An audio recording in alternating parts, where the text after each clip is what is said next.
This is Bruce Buffer, and this is the moment you've all been waiting for. It's time for the MMA-Holes! Mixed martial a-holes. MMA-Holes, MMA-Holes, MMA-Holes, MMA-Holes, MMA-Holes. You like to be a mixed martial a-hole. MMA-Holes, MMA-Holes, MMA-Holes, MMA-Holes, MMA-Holes. No way. From the Aunt and Uncle Studios of Arizona, Jon Jones is banned. UFC Vegas 40 predictions, MMA Part 3. The announcer, the Big Mo interview tonight. With some MMA news as well with the MMA-Holes.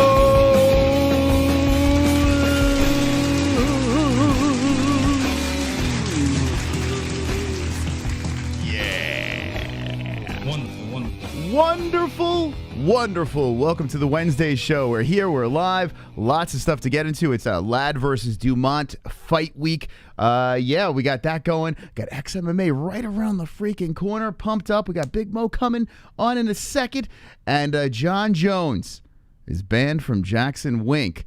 What is his future with the UFC? We'll talk about all that stuff in our 2-hour extravaganza tonight.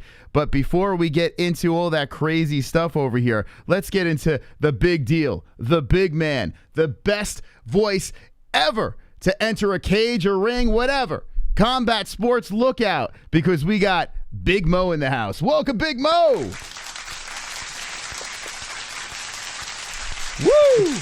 Thanks for having me on, man.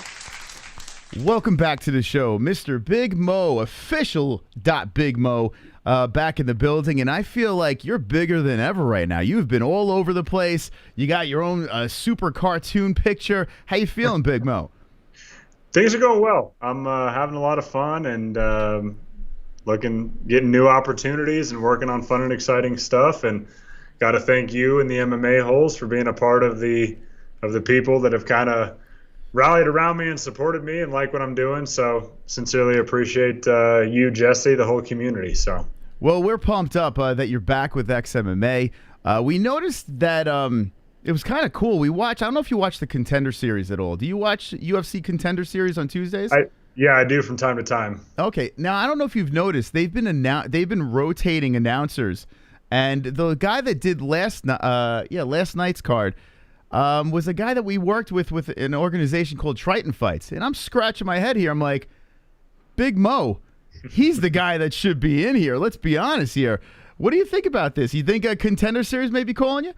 I have no idea. I mean, like I said, I'm open to different opportunities. I do know that they've been cycling a couple guys, testing them out. I'm always open to it. I don't necessarily know if my style of announcing would fit an empty Apex arena. I like thriving off the crowd. I like getting loud and crazy. I'm not sure if that's necessarily the dynamic that they want for the Contender Series, but I can always adjust and do it however I need to. So, yeah, I mean, my phone's always open. I don't know if they're going to call me or not, but it doesn't really change what I'm doing. I'm kind of running my own race. I'm attacking things a little bit differently, finding different opportunities, being creative where I can. So I don't necessarily put myself in the same, in the same lane as other announcers might be. I just kind of focus on myself and what I'm doing. I pay attention, learn where I can, tweak things where I can. But I think everything's going well so far. We've spoken about this before, saying that you're kind of bigger than life. You're definitely your own entity. Like there's Bruce Buffer to us. And then everything else is trash. And then all of a sudden you come in and I'm like, wait, hold on a second.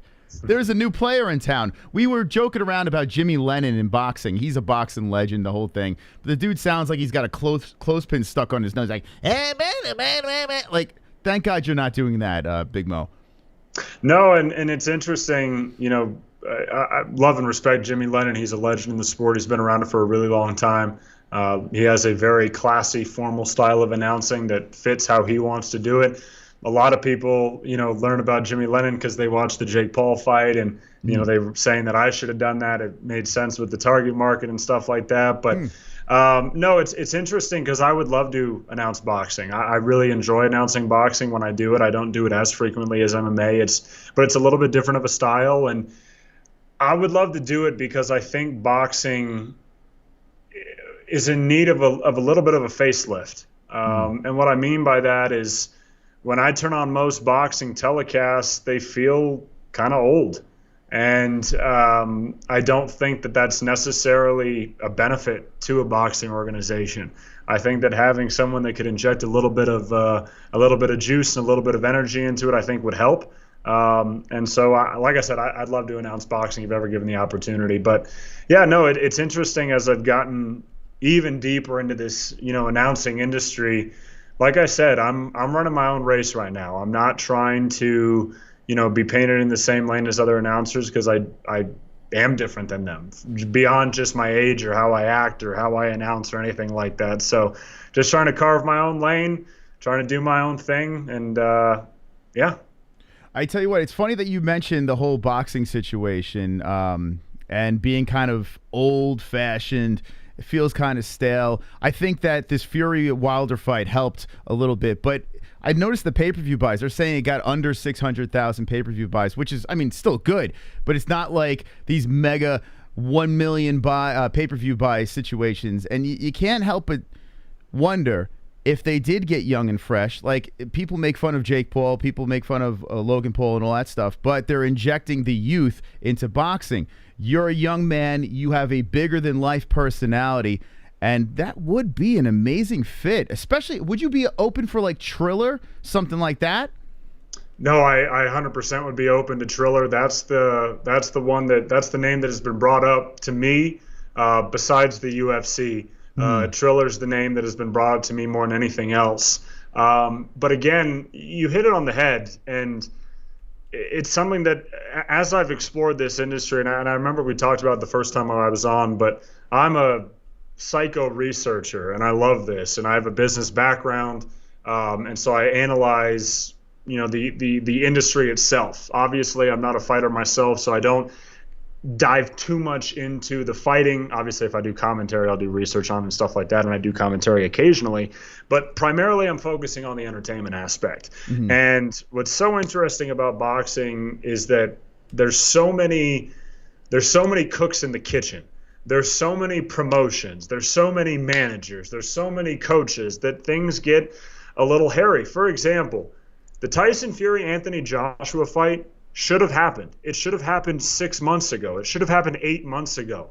They're two boxers, the best in the world. The belts are split right now. They have the opportunity to unify the belts. They're both from the same area. People have wanted the fight, etc. Now, again, I understand why Deontay Wilder wanted the rematch. He's perfectly entitled to it. But the fact that that happened right before the Joshua Fury fight was supposed to be signed, it's just disappointing. Now, fortunately, we got, in my opinion, one of the best heavyweight boxing fights ever. The fight was spectacular. Perfect ending to the trilogy. Shout out to both Fury and Wilder. They both fought their asses off. I enjoyed it from start to finish. I was on the edge of my seat, which is what you want as a fan. But I think that as boxing progresses, they're going to need to find staples in it. They're going to need to find people, whether it's fighters that are continuously fighting, whether it's personalities like myself as an announcer or an interviewer or a commentator, whatever. I think that they're going to need to find those people because a lot of boxing feels very fragmented. There's no real connection to it. And it's interesting that, we're talking about this because Joe Rogan has been the topic of conversation from a lot of people in the MMA community. And a lot of people were saying that they don't like Joe or stuff like that, which I find ridiculous. Joe has been a staple of the UFC. He's been a massive part to growing it. I think he's a world-class commentator. I think that his flow with whether it be Cormier, whether it be Anik, whether it be, whoever else he's commentated with is always great. And the thing about Joe, the thing about Bruce, the thing about Anik, the thing about DC is they are consistent parts of the brand. Now, I understand that's easier to do with the UFC because it's one entity, and boxing is different entities and networks and different promoters, but boxing needs that guy. And the thing is, they had it. That was Michael Buffer. Michael Buffer announces, like, I don't know, 70% of the big boxing fights. But the thing is, again, the same conversation we've had before, he's 74 now. It's starting to slow down. So, yeah, like I said, but I'm long-winded sometimes. But, yes, Triller has been a topic before that's been brought up a lot because I do think I fit their branding very well. But, no, the Paul brothers, look, they've gotten a lot of hate, which is understandable. They do a lot of trolling. But what people don't realize is that when Jake Paul was fighting, boxing was at the forefront. Boxing was being talked about. Boxing was in headlines. Boxing was on front pages of news sites and ESPN and stuff like that. When was the last time we had that? I tell you what, we've been talking about this for forever. As much as you might hate the Paul brothers, they are putting boxing back on the map. Boxing, to me, I mean, see, I'm an MMA fan, so I'm a little biased. But to me, all I see is the UFC, MMA going up, and I see boxing kind of like this and kind of going down. I mean, their events are becoming more and more boring to me because the UFC, I mean, the UFC has an unfair advantage. It's pure combat. Whereas boxing, it's one skill set. It's the sweet science. It's beautiful to watch on Saturday night. We've seen it at its best. But there are undercards of a bunch of no-names, which how do you sell that when it's so top-heavy, these cards, and the UFC has a balanced lineup? So the UFC is going this way. Boxing's kind of going down. But the Paul brothers took it and started dragging it back up, and then boom, you have Fury versus Wilder, and here we go again. Boxing's back in the picture. And that's what it takes. And boxing has always needed a heavyweight division. Look, I love Floyd Mayweather. I love Manny Pacquiao. I love Terrence Crawford. I love Jamel Herring. I love all those guys. But boxing needs the heavyweights. Now, fortunately, right now, the heavyweight division in boxing is pretty stacked. You look at people like Tyson Fury, Anthony Joshua, Deontay Wilder, Usyk. Those are the top guys. But then as you go down the list, you got still people like, I think Otto Wallin is fantastic, who actually gave Fury a hell of a run for his money before the rematch with Deontay Wilder. You have, and you still have Ortiz, and you have people like Ruiz, and you have a lot of people in there that I think can carry this heavyweight division. But the thing about the UFC, the reason why, in my opinion, why the UFC is going like this, like you said, is because they're consistent. Look, again, I love Dana White. A lot of people don't. The thing about Dana White is he entertains the fans, and he is constantly putting out card after card after card that at minimum, has one fight that people are looking forward to. Most of the cards have 2 or 3. So the thing is, the UFC is really, really consistent right now. Again, I get it. It's easier. They're one entity. Boxing is kind of fragmented all over the place. But look, I think that as a combat sports fan, which is what I am at my core, it's what you are at your core and all the MMA-Holes, it's a great time to be a combat sports fan. Look, the thing is that I think that most MMA fans do enjoy boxing, but they enjoy boxing like the Wilder Fury fight. 100%. They don't like the boxing of all the time clenching and all that kind of stuff. I love all types of boxing. I'm a massive boxing fan, just in the same way that I am MMA. So I hope boxing can come back to being the forefront of sports. There was a time where it was the biggest sport in the world, and I hope it can happen again. Yeah, it's very possible it could happen again. But like you said earlier, it does need to feel fresh. And I think it can start going that direction with you at the helm. I think you should be commentator for all these organizations, to be honest, if they really want to be successful. This event coming up next weekend is fantastic, and I love what XMMA is doing. XMMA on their 3rd event, and this is kind of funny because we have friends in the regional scene. We have smaller promotions out there that I love. I love these other promotions. They do great jobs, but they're all trying to compare themselves to what XMMA is doing, and I'm scratching my head saying, this is their 3rd event. This is their 3rd event. I'm looking at their card right now, and it's loaded. It's loaded. Now, some may say, oh, these guys are washed up, this and that. these guys are seasoned athletes. These guys are either former UFC guys, former Bellator guys, some young talent as well. It's all mixed up. It's matched up very nicely. And then it's wrapped up in this beautiful bow of graphics, presentation. They're really putting everything into this. And I'm just looking at the poster over here. I mean, it's fired up, man. Vice City. It's in Florida, Miami, Florida. It's got you hanging out over here screaming and yelling. What do you think about this graphic they put together for you? I love it. No, I love it. And look, this is what's cool is XMA is trying to do something different. And they have put together a ridiculously stacked card. John Dodson versus Cody Gibson was actually supposed to happen on the last card. And then John Dodson got in the car accident. Cody Gibson actually donated some of his purse to John Dodson's recovery. So then you got some nice sportsmanship going on. But then you got Nate Marquardt in the third fight from the main event. I mean, the card is ridiculous. They lost the co-main with Bokniak and Campos, but look who they got filled in. Yeah, Daniel Strauss and Keith Richardson didn't even miss a step. And the branding is on point. I love the creativity, 100%. Man. So many fight cards. It's just the name of the organization and then a number. And I realize that XMA did that a little bit here, but they're not pumping XMA 3. They're not calling it the third show as much. They're calling it XMA Vice City, which is it's creative and it's fun and it's different. And they went out and got a really, really talented artist to do the graphics. And I don't know if you saw, but when they did I realized the graphics package wasn't working on the last show. But if you've gone back and watched the clips on their YouTube channel, they did this cool like fighter selection screen, like they're going with like the video game model. And look, cool. It's this kind of creativity that will help an MMA or a boxing or any combat sports organization stick around. The organizations that don't stick around are the ones that just do the cookie cutter stuff over and over and over and over again. I remember, and I'm not going to say who the organization was, but I was networking. I love networking. I love meeting people. I love exploring potential opportunities. And I was having a conversation with this guy, and I said, look, would you be interested in trying me as your announcer? I think that I bring something unique. I'm still rather new. You might not have heard of me yet, but I feel like I'm making a decent imprint on the industry. And the guy goes, yeah, but we've had the same guy for a long time, which is an answer I get a lot. So I said, okay, well, with all due respect, what if I'm better? And they go, what do you mean? And I go, well, what if I help keep your viewers interested? What if I help with pay-per-view buys? What if I help with ticket purchases? What if I help with merch sales? What if I help with alcohol sales in the venue? What if all of those different aspects of your business increase or develop with me announcing? Would that change the conversation? And the guy goes, yeah, but I'm still a pretty loyal guy. Okay, I understand that.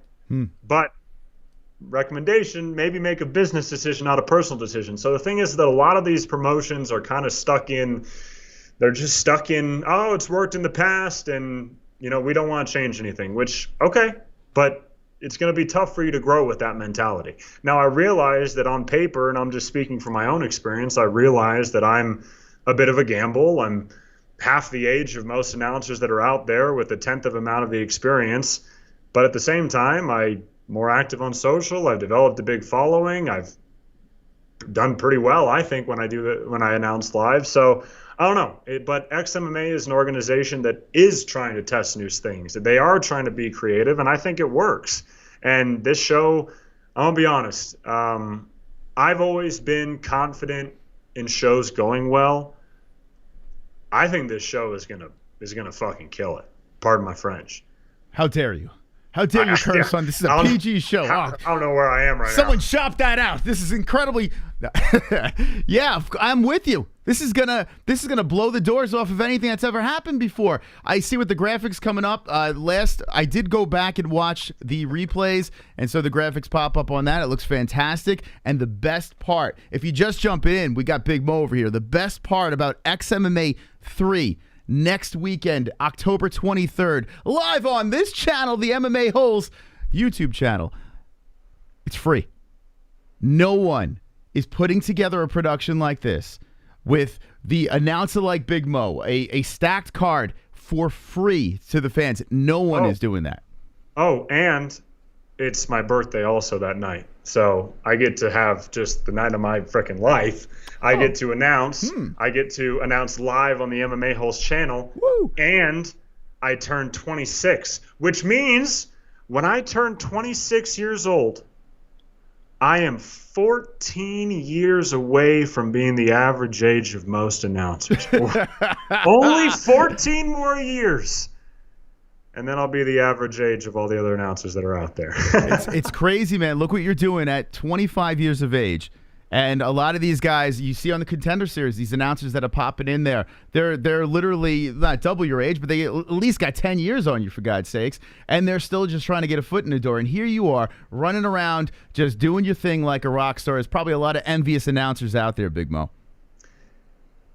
I think a lot of announcers I always have gotten along with. I think a lot of announcers, understand what I'm doing and they like it. A lot of announcers I feel like maybe don't like me, which is fine. I understand that. Just speaking candidly, I've taken other people's jobs, which I don't think of it in that respect. I think of it more so as that I earned that opportunity over somebody else. I don't necessarily look at that I took their job from them. So yeah, I'm sure there's a couple people that look at me as I'm just some kid or something like that, but I'm a professional, and I think I'm pretty damn good at my job, and I'm gonna continue to get better and keep doing a good job. You're 6'7", correct? Yes. So what are these announcers going to do, Big Mo, if they see you on the street? They'll be running, heading for the hills, for God's sakes. Former football player, they're not going to mess with you. Yeah, it's funny. I just haven't talked about my athletic career or anything, and then I posted some throwback photos on my Instagram of when I played football, and I was getting DMs from people that I've met from other countries that are like, what? Like, I had no idea. Yeah, I'm about 3'10" in those pictures. I'm about 215 right now. So yeah, no, I mean, that was the previous chapter of my life, playing at the University of Northern Colorado, and so yeah. But yeah, no, it's 6'7", one of the larger announcers, and sometimes fighters, I don't know if they necessarily like it or not, but fortunately for myself as an announcer, I think I have some bigger lungs, and I think that tends to help me with my announcing. So there you go. I'm looking at these pictures, more like thick Mo over here. I mean, you are what positions did you play? I was an offensive tackle and an offensive guard. No, okay. So yeah, if any of these announcers mouth off, they're going to be heading for the hills with Big Mo. Have you heard any backlash through the grapevine from actual other announcers, like talking some smack about you, or? No. I don't know. I think the odds are that there's probably some disgruntled announcer that thinks I'm just some kid. It's probably 100%, but I've never heard anything. And again, it's interesting because the industry is so niche. Like, as I was learning about it and trying to research the industry when I got started, I was like, and I've told this story before, and I think I said it on here, but I built this entire database of announcers. And what's crazy is that I would say of like professional announcers that are hired by a real organization that puts on a real event to announce, I would be surprised if there's more than 50 in the country. It's a very, very narrow industry. So, wow. Just pave my way.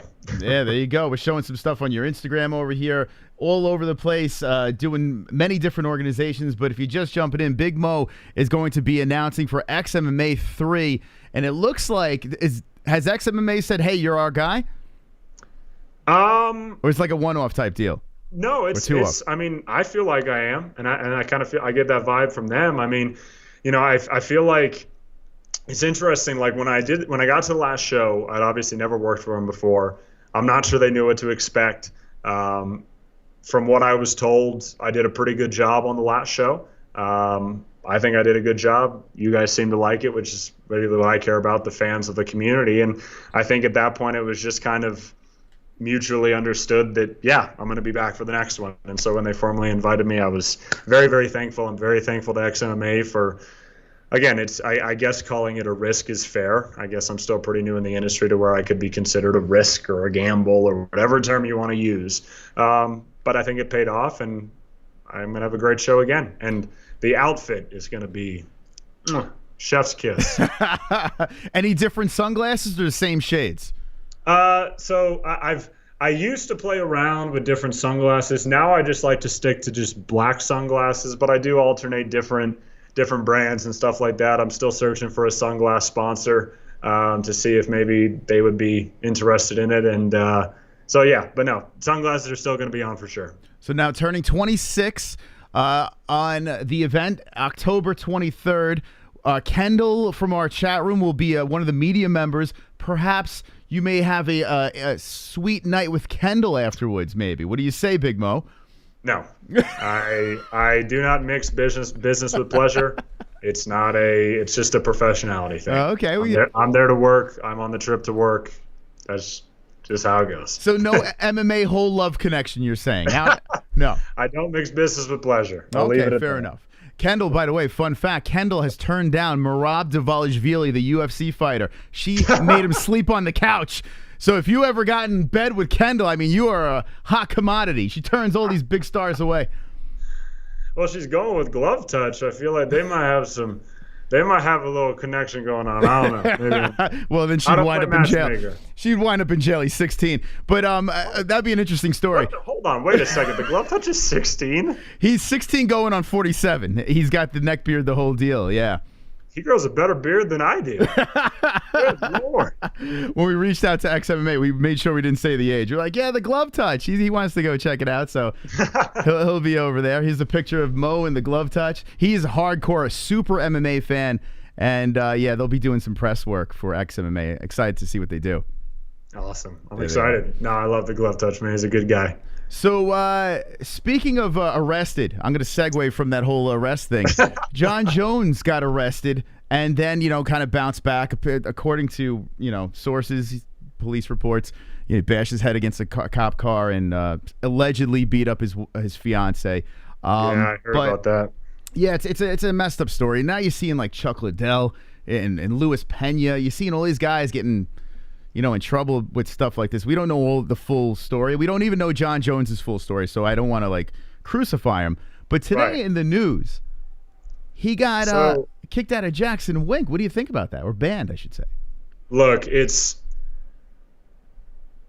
again, I don't want to speak on the situation because I don't know what happened. But what I can say is this. I personally feel that Jon Jones is one of, if not the GOATs. I think that he's up there with GSP and Anderson Silva. I think it comes down to those three. Depending on what day you ask me, my answer could change. Unfortunately, though, he has a pattern of out of the cage behavior. Now, does that detract from him being a fighter? I don't think so. Does that detract from him being a person? Yeah, a little bit. Again, I don't know him personally. I can't speak on who he is, but again, this is the 6th or 7th problem that he's had. I hope it's not. Again, I hope it's not a big deal. I hope that the media was exaggerating it for a story. That's what I hope for, because I think I speak for the entire MMA community where I say I want to see him fight again. Of course, he's a Hall of Famer. He's one of the best of all time. I think that the UFC is enhanced when Jon Jones is fighting, as they are with any other big star. So I hope that this gets resolved, and if the resolution is him taking a step back and working on himself, then so be it. Again, ultimately, the sport does end at some point. And at some point, the fighters are people. And so I want all the fighters to be outstanding members of society, and I want them to better themselves and to be healthy and all that kind of stuff. And so Jon needs to take time to examine where he's at and maybe address problems that he has when he engages with certain substances or is around certain individuals or certain settings, then so be it. If it comes down to the fact that Jon Jones shouldn't be in Vegas, then maybe you shouldn't go to Vegas. Maybe you have certain vices around you that when you're around it, it really just they can't handle it. I don't know what it is. And again, I don't want to make any assumptions of what it is, but I think that being banned from his gym, to me, how I hear that coming from an athletic background is I do think the coach cares about him. Mm-hmm. And the reason why I say that is that there's a common thing that people, that athletes growing up, they think that the coach is on, whenever a coach is riding someone or dogging someone, or, you know, really being critical of how they're playing or how they're fighting or whatever, a lot of athletes will sit there and go, oh, the coach must hate me. No. If a coach is that invested in you and is working with you and is being critical of you, it's because they care about you. So I think that this coach, knowing the history of Jon Jones with Jackson Wink, which stands the test of time, I think he's a big reason why Jackson Wink is considered one of the best gyms in the world. I think at this point it's more so the coach is basically saying, I'm not sure if fighting needs to be your priority right now, which I don't know Jon as well as his coach does, so I'm assuming it's coming from an educated and a good place. So again, to kind of put a bow on it, I hope Jon can address what's ever going on with him and make some necessary changes. So yeah, it was kind of wild because he posted like pictures of him and his fiance, everything's all good, and it felt like they would just kind of move on. The UFC was gonna, you know, keep everything going, and then all of a sudden this pops up. ARIEL HELWANI actually was talking to, I think, one of the coaches, I think Wink, one of the coaches he was chatting with, and he's like, yeah, you know, they had to part ways. And we got some more on the story later on. Jon Jones alluded to possibly being like molested or something like that as a kid. So it sounds like these demons that Jon Jones has, well, they're deep rooted, and he needs to flush this out. He needs to stay away from the alcohol. And this is probably a good step forward. I mean, the UFC, we did shows on this, basically saying, should the UFC let him go? You know, what happens if the UFC lets him go? And it's tough because if the UFC lets Jon go, another organization is just going to pick him up, pay him top dollar, and he's not really punished here. But if the UFC holds on to him, well, they can kind of string him along, find out all the details, and then take it from there. So I understand why the UFC is still working with him. It's not guaranteed he's going to still be in the UFC, but the gym taking a step forward and taking action is probably good for Jon in the long run. Look, I've always been a big fan of Jon Jones, the fighter. I don't know Jon Jones, the person, so I'm not going to speak on it. But it comes down to this. I understand that if it comes out that he had a traumatic upbringing and stuff like that, that is awful. And that affects a lot of people. But at the same token, I don't support putting your hands on a woman. Mm-hmm. I don't support domestic violence, even in the slightest. I don't believe that that should ever be an acceptable behavior by anyone. But real quick, but what if the supper's cold? No. It's a joke. I thought that was like an analogy for something. I'm like, is that a term? No, it's just me being a dick. Go ahead, back to you what you were saying. I had to throw one bad joke. Again, he has hit me for the supper being cold. Sometimes that supper comes in cold. Back of the hand, you know? Anyway, go ahead, back into it. Sorry, Big Mo. Sorry about that. No, but look, I will never support that type of behavior. He made it sound like he didn't put his hands on her, but then according to the 911 call, he did, or she came out with blood on her face. Again, I don't know. So, but what I can tell you is this. I think where the UFC is stuck, and this happens with a lot of sporting organizations, is they're kind of at this impasse with like, okay, at what point do we just look at Jon Jones, the athlete and the fighter, and do we worry about that, or do we start to make decisions about his personal life? I don't know. That's one of the tougher things that kind of just comes with being a position of power like Dana and the UFC is, and technically his employer, or however they classify them as independent contractors, or however it works. So I don't know what decisions the UFC is going to make. Didn't they just cut a guy today or yesterday for domestic violence? So now it kind of comes into a little bit of hypocrisy of something. I don't know. That's and again, the problem. Well, the biggest problem, in my opinion, is we don't know what happened. Mm-hmm. The biggest problem is it's like a game of telephone, right? One person whispers to one person, then it goes down the line, and by the time you hear what the last person has to say, I have no idea. So, like, I've gotten DMs from people, and I actually have a couple connections with people that train down at Jackson Wink. I haven't reached out to them because it's none of my business necessarily. I'm not a reporter or a journalist.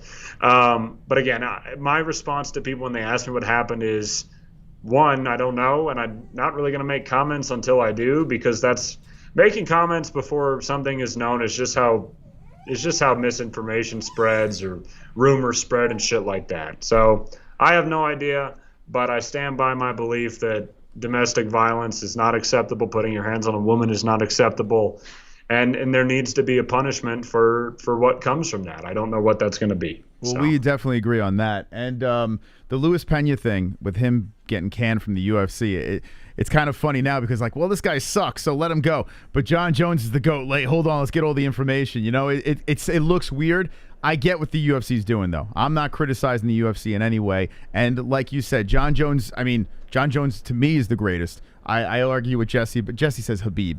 But Jon Jones to me is the greatest. Regardless, that's a debate for another time.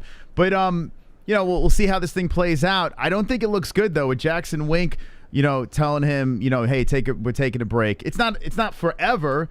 You know, this doesn't sound like a permanent ban, but at this moment he is not in that gym, and it's pretty messed up. It's bad timing for him. Yeah, he was working on making an incredibly difficult transition. Look, it's one thing to move up from, you know, featherweight to lightweight.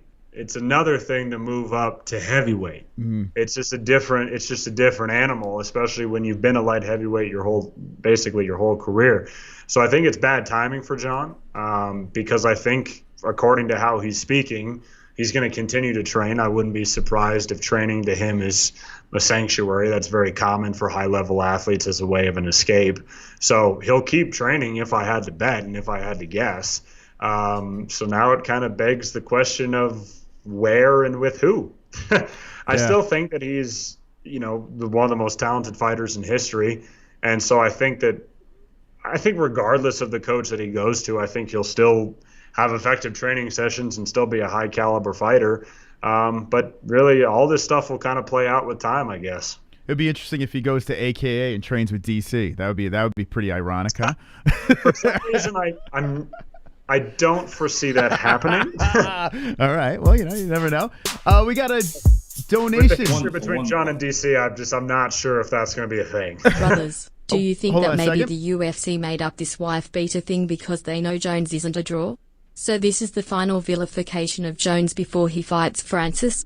This fight will be big. Every battered woman's shelter will playing it.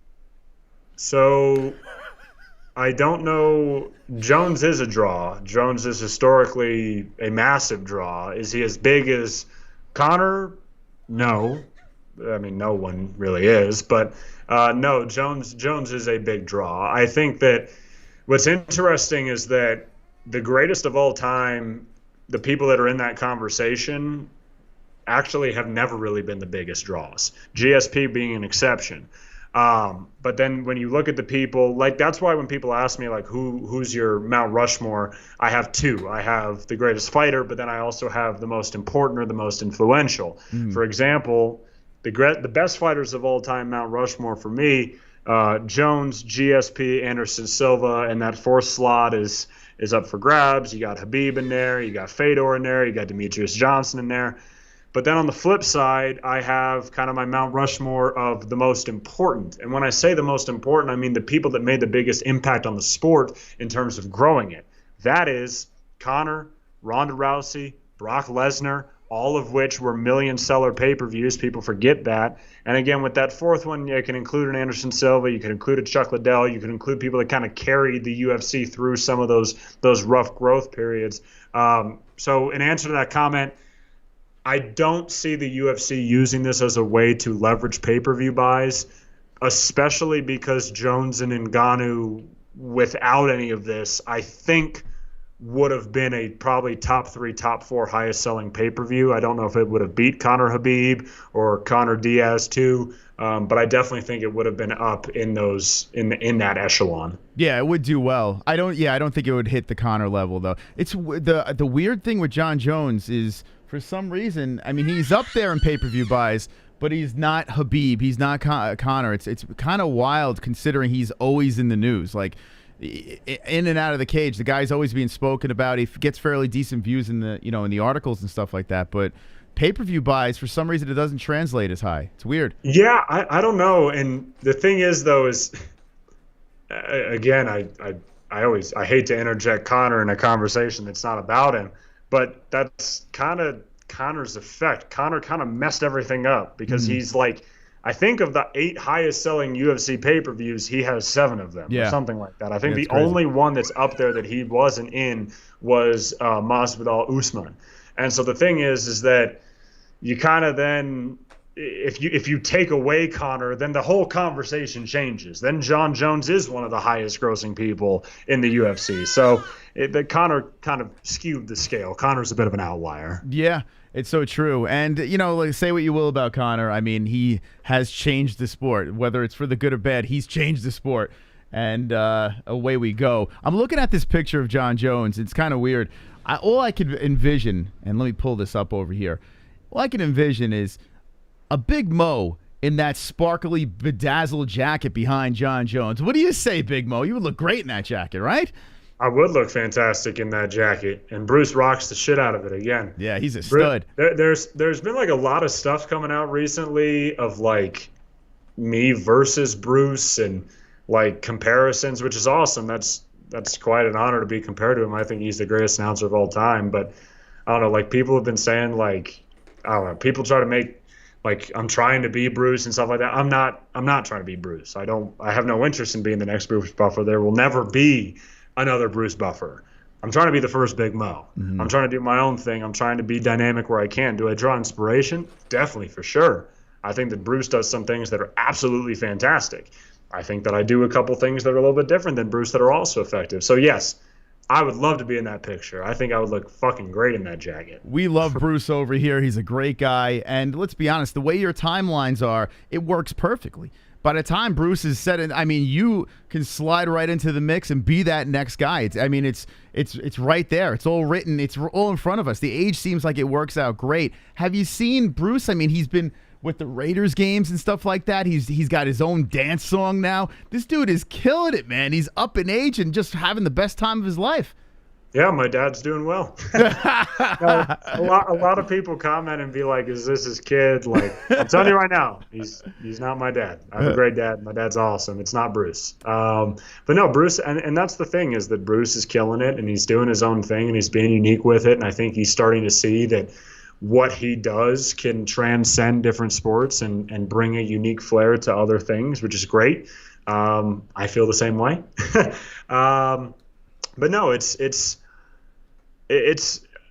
cool watching this very niche industry grow, and I believe I've played a role in it because of my activity on social media. I think that I've put so much out there that it's kind of made people go, "Oh, announcing is pretty cool." And so yeah, the timelines do match up. And again, I would love to announce for the UFC. And I think that, you know, it's interesting. I've met 2 kinds of MMA fans that react to my work. You have the ones that'll go, they just want Buffer to do it forever, which I agree. I do too. It's not even speaking selfishly. I think he's fantastic. But a lot of people like they want it to be Bruce. They want everything to be Bruce. And then when they hear me, they go, okay, well, he's not Bruce, therefore I don't like him. Well, okay, like, time out. There's not going to be another one. So, but then you have the other people that are like, okay, well, I really like what this guy's doing, or I like what Big Mo's doing. It's unique, it's different, all that kind of stuff. And that's really my only goal. I think that a lot of announcers say that they're unique, but they're not. And I mean that respectfully, of course, but a lot of them, they just do the same thing. They speak the same. They announce the same. Shit, man. Every catchphrase either has, "Are you ready? Something, something, something," or "It's time for something, something, something." Yeah. Those are just the Buffer's catchphrases that you just added on something onto. It's like, you know, so I don't know. I think being unique is the key thing here, and I think I'm doing it, and hopefully the UFC or some organization likes it. When you came up with Get Wild, is that what you said? Okay, listen, these are what these guys are doing. I have to do something that's completely opposite to what they're doing over here. Is that how you formulated that? It's a great question, because I actually thought about it a lot. So again, drawing inspiration from different people. One thing that I like about "It's Time," Bruce Buffer's catchphrase, is it's short. It's 2 words. It's 2 syllables. Everyone can understand it. It's easy, right? Okay, so I was like, all right, I want to do something like that. But then everything that I look at with how I announce, it's all about the atmosphere with the fans. Everything that I do is with the fans. If you ever watch me announce, I'm very engaging with the camera. I'm looking at the camera. I'm addressing the audience. That's why I start all my shows with "Can you hear me?" And I try to do back and forth play around with the crowd. So everything is about the crowd. So when I was trying to build a catchphrase, I was like, all right, like, what do I want the crowd to do? I want the crowd to get wild. I want them to be crazy. My biggest goal from announcing is I want combat sports, whether it's the UFC, whether it's boxing, I want it to be the premier form of entertainment, because I don't think that there's a better form of sports entertainment on the planet. A fight, man, it's a different energy. It's so different than anything else. And believe me, I'm a huge football fan. I played it. I'm a huge basketball fan. I played it. But the energy from a fight, man, is so damn unique.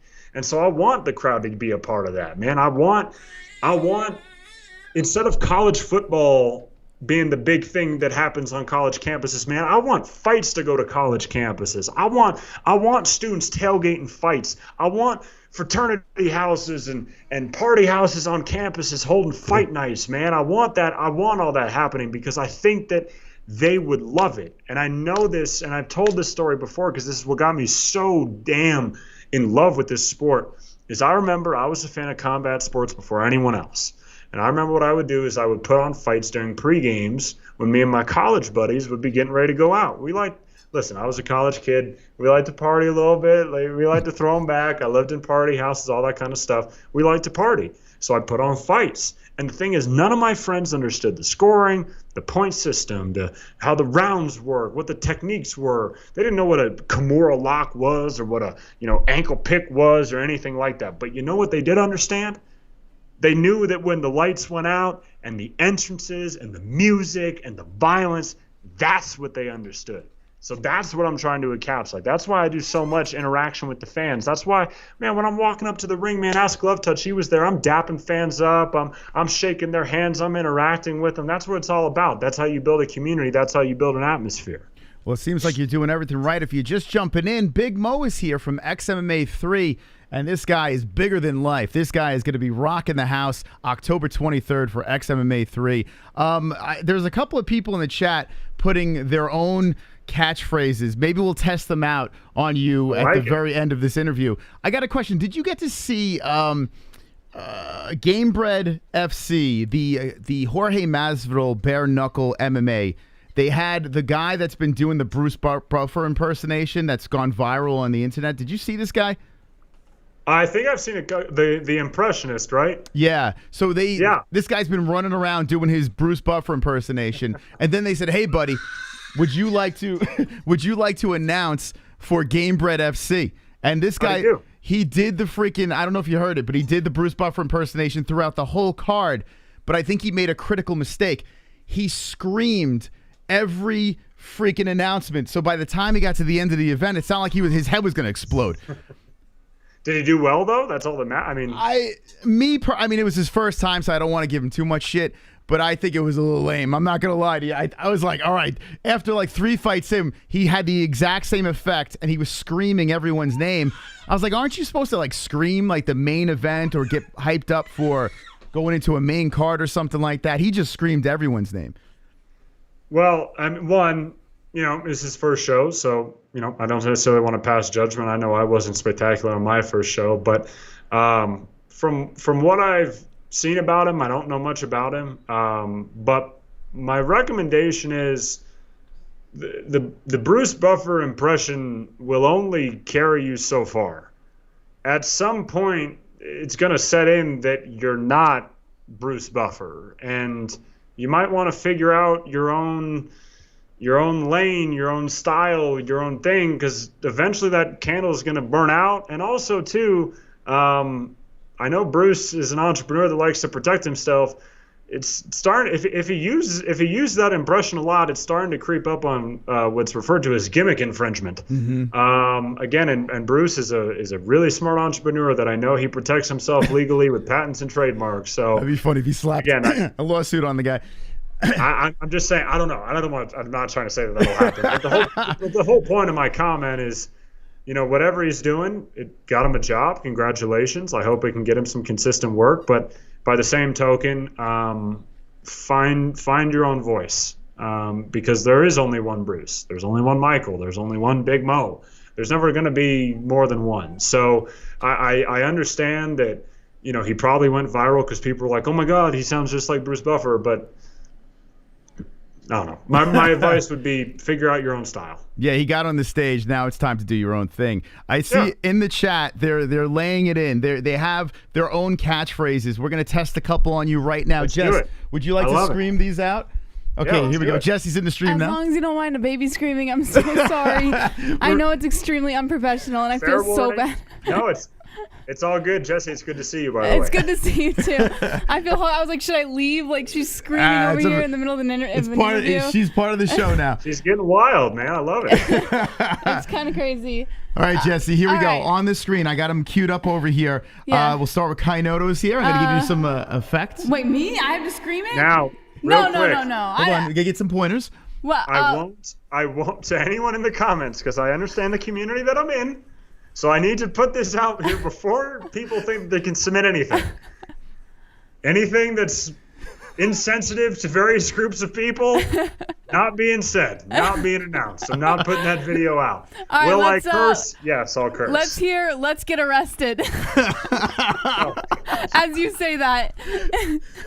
Okay, so ladies and gentlemen, let's get... Ladies and gentlemen, arrested. for those in attendance and those here in the courtroom and the police station, I need you all to get up out of your seats, because it's time to get arrested!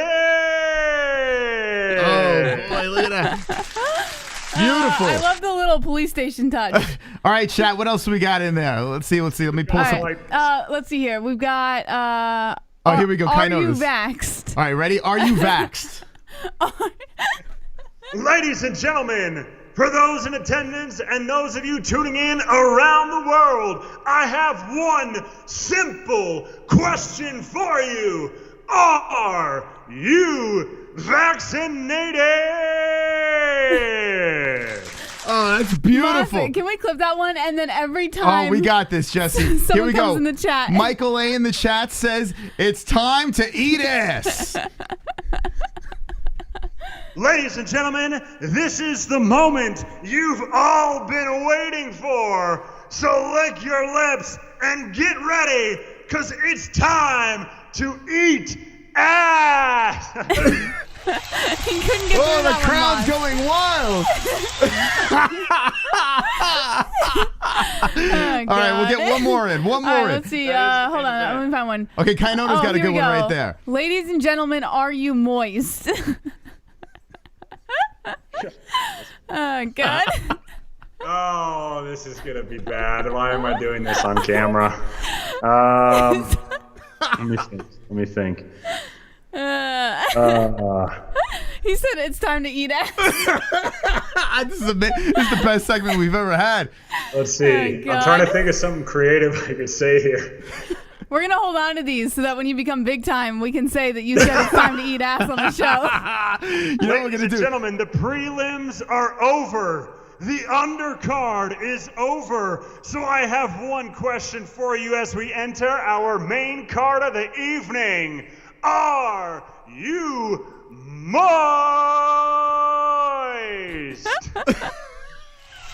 Oh, they're soaked. He's going to regret this. They're soaking wet. Woo! Oh, my God.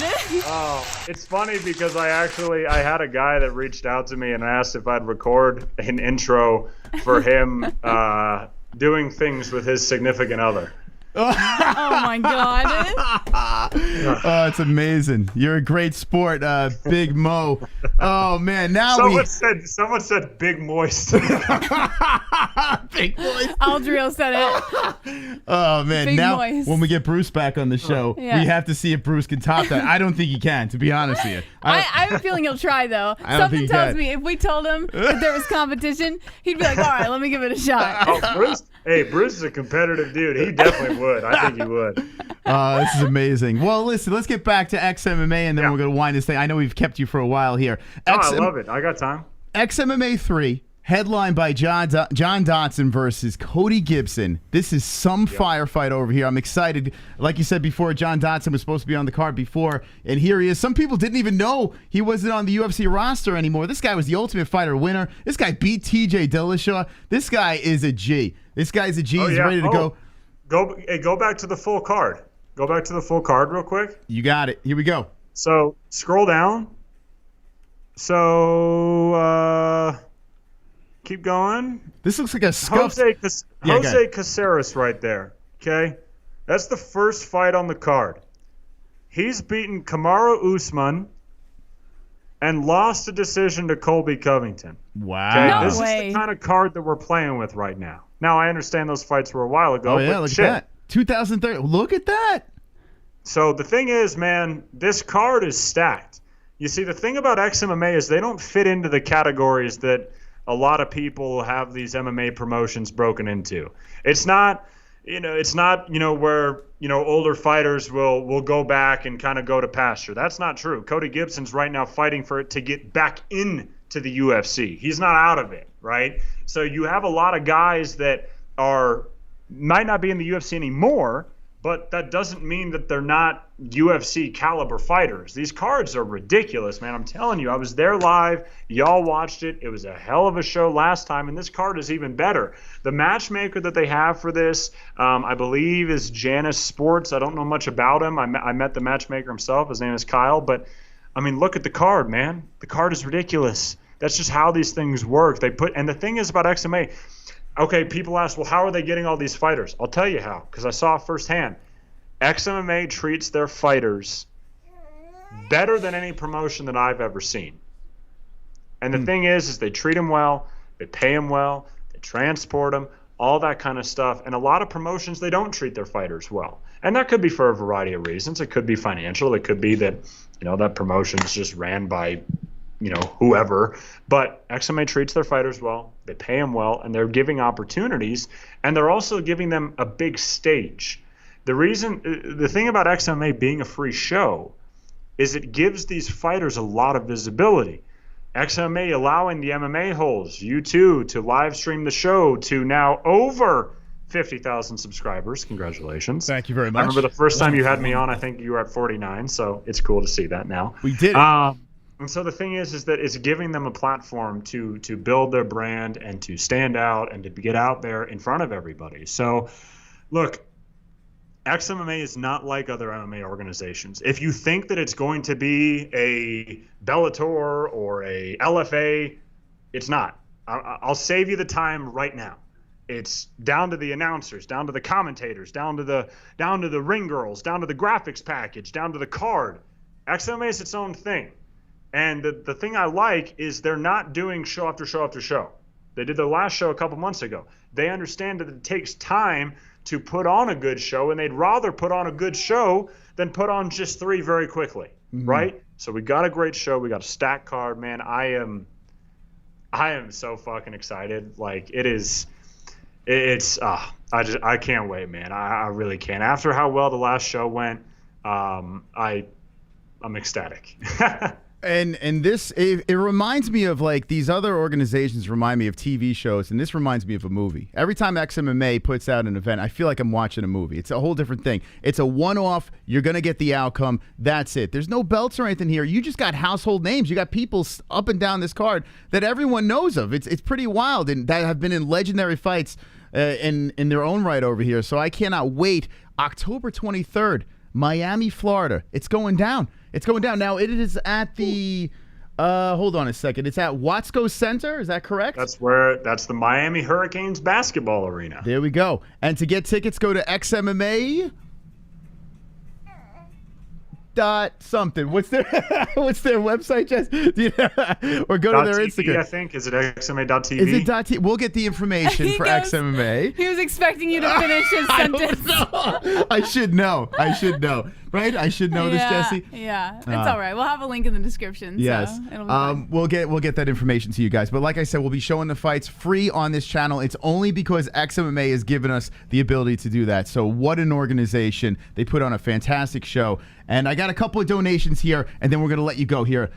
Big Mo. Hey, man. like I said, if we got questions or anything in the chat, let them rip. Okay, here we go. I agree with Moss 100%. Love him or hate him, Conor has changed the sport. I mean, sexual assault is now a fight metric because of Conor. You never saw Lesnar doing this shit. That's right. Well, shut up. Anyway, me and Kainoto have this thing. He likes to suck off Brock Lesnar. I like to suck off Conor McGregor. So he likes the sword on his chest, and I'm a Conor guy. Anyway, we'll move on from that, Big Mo. Oh shit! This is a Bruce Buffer donation, $75 coming in. Buffer's gonna scream at you, be mean to you. If you don't like it, make it known he's not keen of you. Suffer's too cold, not done right, slap a fool. So big girls drool for the tool.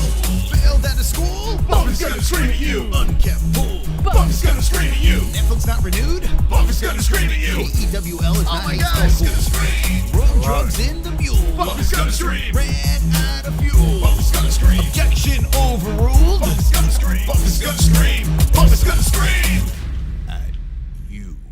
Whoa. This is Phil Starr coming in. Thank you for the Big compliment, Phil Mo, Starr. your I voice is appreciate it. amazing on the mic, brother. Best show on YouTube. Let's go. Let's Wow. go. Look at that. Now, Big Mo, this is a $75 donation. We're going to have to make the Big Mo a $100 donation because that's what royalty we're talking with I right like over that. here. Catch up, Bruce. My God. We got Bruce Buffer emojis in the it's not chat. a bad idea What's that? to do like Big Mo as the 100, and the next time Bruce comes on, see if like Bruce can top Big Mo and then make him 150, and Listen. then next time Big Mo comes on, make him 200. You know, like it's not a bad You idea. can't top the moist intro. You can't top that one. I'm sorry. Unless Bruce competes. Listen, there's Then no you never competition know. right now. Big Mo's on the show right now. He wins. We'll take a couple of comments from the chat, and then we will let you go. If there's anyone in the chat that would like to ask Big Mo questions, now is the time to do it. XMMA number 3, October 23rd. It's going to be wonderful, wonderful. Okay, here we go. Uncle Chrome's got something? We heard this. Ask him if he's related to King Mo. Yes, we have already asked that question. But if you would like to answer again. Surprise, surprise. No, I'm not. All right. let's Shout out see. to Eric Apple on commentary last show calling me King Mo. It's happened before. It happens. We actually asked the hog question last time, right? Did we ask him? Or we asked... Oh yeah, we did. How Yeah. big is the hog? We asked you how big your hog is, so that's old. You want to answer that again? Let's see. No, we're good. Are you happy? Are you happy with your car insurance provider? Yes. Well, I hope so. Is this a test? Who is it? Is this AAA? I don't know. No, You my never car, know. My car actually recently got stolen, so Uh-oh. luckily I got it back though, and my insurance was able to help Your me. car So got I actually stolen? I do like my insurance provider right now. So. What the hell? What? Wait. What? Tell us this story. What happened? Yeah, so I live in an apartment building, got a condo with a couple of my friends, and woke up one morning and was getting ready to head out, and my car was gone, and I was like, keep in mind I was still a little half asleep. I was like, what did I like? And then like every thought in my head of like what could have happened Yeah. was like going through my head. I was like, did I get hammered last night? Like, did I sleepwalk and drive my car away? Like, did I leave it somewhere? And it's so crazy. I went up and looked at the security footage, and lo and behold, a guy strolled in through the open garage door that our building left open. Shout out to our building. And and believe it or not, whoever this guy is, he wasn't a smart criminal. He didn't wear a mask, which Oh God. we live in a society right now where wearing a mask is acceptable. Yeah. Before you steal a car, go wear it. Like You would so think, yeah. He walks right past the camera. He tries a couple other cars, and then he sees mine and takes it. And apparently, my style of car, I was like the fourth one stolen that night. Oh my And so I God. guess he was getting ready to take them all to a chop yard and scrap it for parts and stuff. But it's weird. It was weird watching it because like you always see car thefts on TV and you always hear about them. It's kind of weird like watching it happen to your car. Yeah. Like you just gets in and pops it open and unlocks it somehow and just Crazy. drives off with it. That's like a I'll horrible... tell you what. I I got my vehicle stolen when I was in college, and they didn't have footage on it, and I cried. It was not a good situation. Yeah. So I feel for you. I feel for you. I was distraught. Luckily, they caught the guy, so screw that guy for theft. Like, come on, man. But no, he didn't. I don't know if you've ever seen the other guys with Will Ferrell and Mark Wahlberg, but luckily they didn't have no homeless guys had an F-Shack in my car, no Dirty Mike and the boys, so I was happy about that. No rank smells or dead animals or anything, so it worked out all right. Oh my God, that's crazy. That is pretty crazy. Anything else in the chat you got for Mr. Mo? Let's see. Did you wipe your feet off before entering your Hyundai, Big Mo? Says 2 joints. What's wrong with him? Once again, is this code? Did I wipe my feet? Now, if you figured out that you had a Hyundai, that'd be pretty good. I don't drive a Hyundai. But that would be pretty impressive. Anything else? Let's see. Jorge Masvidal says, "Where's the drugs, bro?" Do you do drugs? I do not. Okay. Have you ever done drugs? Like, not really. No. Ganja? I would say no. No, huh? What about steroids? Have you ever done steroids?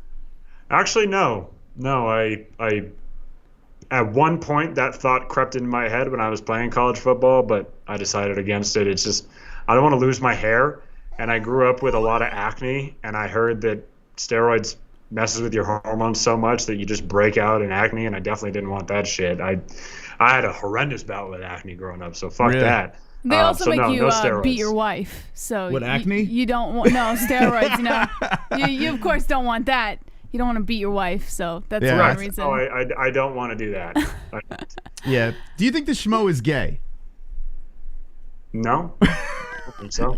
That's the glove touch. So the glove touch is going to show up at XMMA, and he's going to be his own version. He's going to be better than the schmo, right? Is that what's going to happen here? I would hope so. I mean, he's representing the holes. He has to be better than the schmo. Do you think he's going to have some sort of a voice, too? Is he going to do his own character? This is the glove touch. What do you think? Glove touch put in the comments at the start of this, did I hear what happened to the schmo? What happened? Did something happen to the schmo? So glove touch has a little animosity towards the schmo because apparently he asked the schmo for a picture at a UFC event and the schmo blew him off. So now he has a little bit of, every show he has something to say about the schmo. So now, I guess. But you didn't blow him off, so he is in love with you, Mo. No. I love taking pictures with fans, man. It's fun. There we go. All right. Love it. All right, one more question from the chat. Wait, I have a question. Okay, Jess. Yes. Is the glove touch... And this is a very important question. Since you are representing the holes, are you gonna keep the neck beard for this press pass situation? Well, it's not for Mo, it's for glove touch. Well, Mo, do you think you should keep the neck beard as a presser? I'm gonna be honest. I think neck beards are disgusting. I'm sorry, man. I love the glove touch. That's my dog. He's been a supporter of me before I came on this show. I love the glove touch. No, yeah. But damn, that thing, fucking Paul Gasol looking. That makes KHAMZAT's beard look magnificent. Oh man! Now, what if the glove touch were to say, "Hey, listen, the sunglasses is your gimmick, my neck beard is my gimmick"? Would you still tell him to shave that thing, or you'd be like, "Nah, it's disgusting, bro. Get rid of it"? Be honest. That's not a. You see. Now you're tugging on my own heartstrings, pulling me into account. Nah, I'd tell him to shave that. Damn. Oh man! I tell you what, man. The next thing you know, Ken will be right in the sack with them, Jesse. Right? What do you think? All right. That's pedophilia, Mom. Oh shit! That's right. He's too young. All right. Anyway. Jeez Louise. Okay. So no love for the glove touch. Okay. All right. Is that it in the chat? We got it. All right. I think we're done with the chat. Big Mo, thank you so much for coming back on the show. Good luck on. You don't need luck. I mean, Jesus Christ, you're gonna kill it. Is there anything we should look out for different this time around from last time? No, I mean, I think I think I did a pretty good job last time, but I'm very hypercritical of myself always. I try to improve upon a few things. One mistake that I do know that I made in the last show is whatever source gave me their records, I think was a little bit off on some of them. So I'm going to hone that up a little bit. I'm a perfectionist with my work. I hate making mistakes. So I'm going to tweak a little bit of things here and there. But no, man, I'm so excited to start the show off, man, with Miami, can you hear me? Oh, man, I can't fucking wait to do that. That's going to be I've exciting. never been to Miami, oddly enough. I've been to Orlando, been to other parts. I've always wanted to go to Miami, always wanted to chill in Miami. But what I can tell you guys is, look, no bullshit. Like, this is coming from a true fan of the sport. XMA is being creative. XMA is doing something different. They've given me they've graced me with the very important responsibility of being the announcer, which I think is much, much more important of a role than people realize and people might consider. So same as always, I'm going to go in there. I'm going to do my damn thing. I'm going to blow the fucking roof off. I'm going to have a good-ass time, and that's just how it goes. And so for all the MMA holes, please tune in and watch. I'm telling you, it's a great show. It's going to be a fun night. The only complaints that I saw from the last show is that the graphics weren't working. I promise you, if I was a betting man, that's not going to happen again. But no, it's going to be awesome. And this channel has two of the best commentators that I could ever imagine commentating on the show. And that also, too, y'all showed me so much love the last time. I don't know if I got an opportunity to thank you guys. You guys were so nice. I went back and I watched it, and the MMA whole community has embraced me and and supports me, and I can't thank you guys enough. So sincerely from the bottom of my heart, for Chris, Jesse, and all the people in the comments, thank you guys for the kind words. If y'all don't like my work, or if you think I'm cringe or douchey or insert adjective that usually there's one or two people that ask to say, I promise I will continue to keep working to make you a fan, man. That's my number one goal, is to get as many people that enjoy my work as possible. And look, if you guys are constructive or have ideas of things that I could change, send them in the chat, man. I read it. I read them all. I might not respond to them, but I appreciate everyone's feedback. So thank you guys. Well, thank you for coming back on, and we're looking forward to the event, October 23rd. XMMA. I'll open it up as a send-off. One more fight intro. One more, and I'll send it off. If anyone in the chat's got something. Oh. Okay. Okay, wait. We have to choose the best one, Moss. All Don't right. get spontaneous here. Okay, guys, in the chat, this is a big moment. Chat room, you have a chance to have Big Mo yell and scream something beautiful coming from that chat room. And this is before he gets on Cameo, because once he gets on Cameo, it's going to be very expensive for him to do this, all right? So get out there. Let's see what we got here. Wait, hold on. So let's see. There's Let's Get Cringe, Break Out the Red Panties, We Are Fucking Tonight. I like We Are Fucking Tonight. Let's hold Wait. it. We can't just make a rash decision. We only get one, so we have to choose get the your best. cocaine ready, Maya. No drugs. Let's see. Hold on. Joshua Fabia is gay. Okay, I'm gonna nix that one. That's stupid. I think we should go with the fucking tonight. What do you think? I kind of like that one. Let's go, Brandon. Spread them cheeks. Spread them cheeks. Wake up, drunken scumbags. Hold on. Spread them cheeks is pretty good too. All right. Wake up, scumbag. I said that. Wake up, drunken scumbags. Okay, can you combine wake up drunken scumbags And with spread them cheeks? That would be the best. Ooh, okay. All right. Who are the ones that submitted that? I have to say thank you for probably me embarrassing myself in front of the whole internet. It was Uncle Chrome, and I can't remember who said. Shit, who was the other one? It's drunken it's scumbag. wake up, Here we go. drunken scumbag. Dr. and Smith combine and that Uncle with Chrome. Spread them cheeks. Yes. Okay, here we go. Put it on you. We're going to give you a little echo here. Okay, hold on. Here we go. A little effect. Let's see. Ladies and gentlemen and fight fans tuning in around the world, I need you to get up out of your seats, raise your drinks high, and wake up, you drunken scumbags, and spread them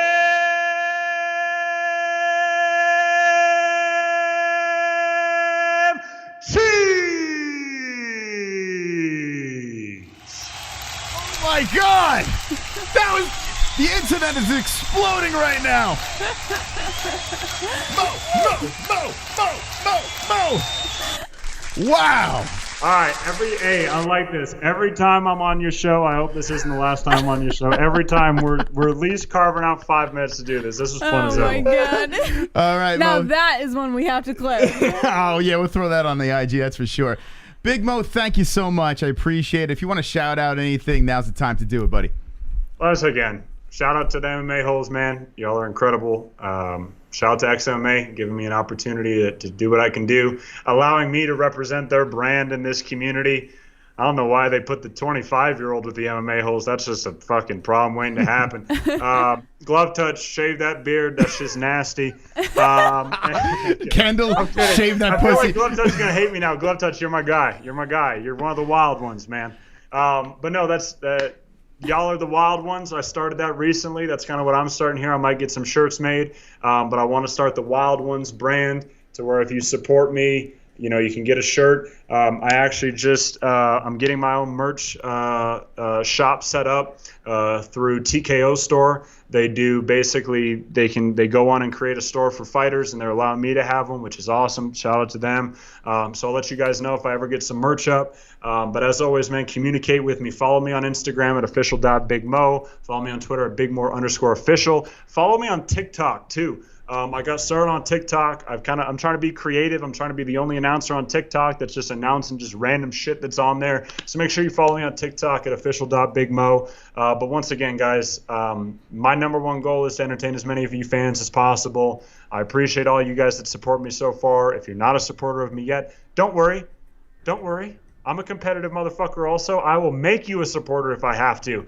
And I'm going to keep working. Tune into XMA3 on October 23rd, my birthday. 1995, turning 26 years old. I'm still going to be the youngest ring announcer in the world. I still got a long time before I lose that moniker. So make sure you turn to XMA3, whether you watch it on XMA's YouTube channel or on the MMA Holes right here. And let's get wild. All right, Big Mo, All right, thanks wait, again. before you let him go, I have one question. And actually, I want to get your opinion on it real Okay. quick.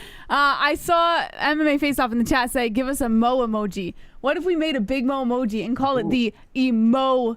The emoji. All right, I'll See tell you what I what. did there? Pay you the big bucks, Jesse. I like that.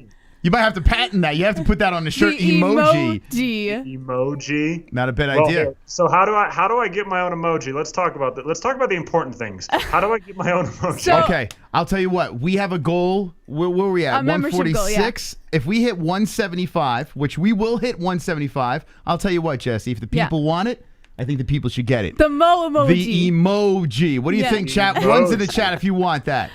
And we'll let it happen. And you know what would be 175. funny is the Bruce Buffer and Mo emojis going back and that forth. would be pretty good. I feel like Yeah. I feel like Bruce is gonna meet me one day and just like hate me. Bruce, if you're watching this, I love you you, my kidding? dog. I don't Bruce- know why people always put us against each other. He's like the coolest dude in the world. If anything, you'd probably get mad respect for him. I'm not speaking on behalf of him. I'm just saying, just based off what we know about him. No. He's the second coolest guy. Now he hates you. The coolest guy is Moss. Oh, all right, then fair enough. Now he loves you. All right, beautiful. All right, Mo, thank you very much. We'll see you announcing on the 23rd. Have a great night. Oh yeah. Hey, you guys as well. Take it easy. MMA Holes. Adios. All right, there he is. Big Mo live on the show. Once The again, big emoji. the big emoji. There's his TikTok exploding. Follow him on TikTok. We forgot to ask about OnlyFans. I saw that in the chat. I am sorry. And go give him a follow on the social media. I think he did a great job. What do you think, Jesse? I thought he did wonderful, Moss. Okay, we're going to take a quick break, play our commercials over here. We'll come right back, talk about Johnny Bones Jones, get into the news, fight week, and let's get it popping. Good stuff over there. If you missed Big Mo, run it back. Let us know in the comments section. And shout out to Phil Starr. $75, my man. Before you do the break, Yes. they want to know how the endoscopy went. I will talk about that. Here, Just a little, tell 'em real little quick. cliffhanger. A little cliffhanger. Endoscopy update Just tell him real after quick. these messages. He's going to be that guy. Like Ryan Seacrest. These messages. We'll be right back.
All right, here we go. Wild Wednesdays, TGIW MMA Holes. Hit the fucking like button. We're not done. You're not done with us yet. Hit the likes. Let's go.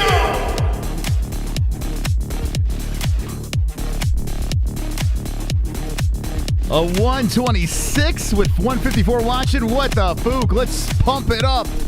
Like the stream. Be wonderful, wonderful. Hang out with the boys. We're going to be talking some Johnny Bones Jones. Hit that like. Smash it up. Hang with the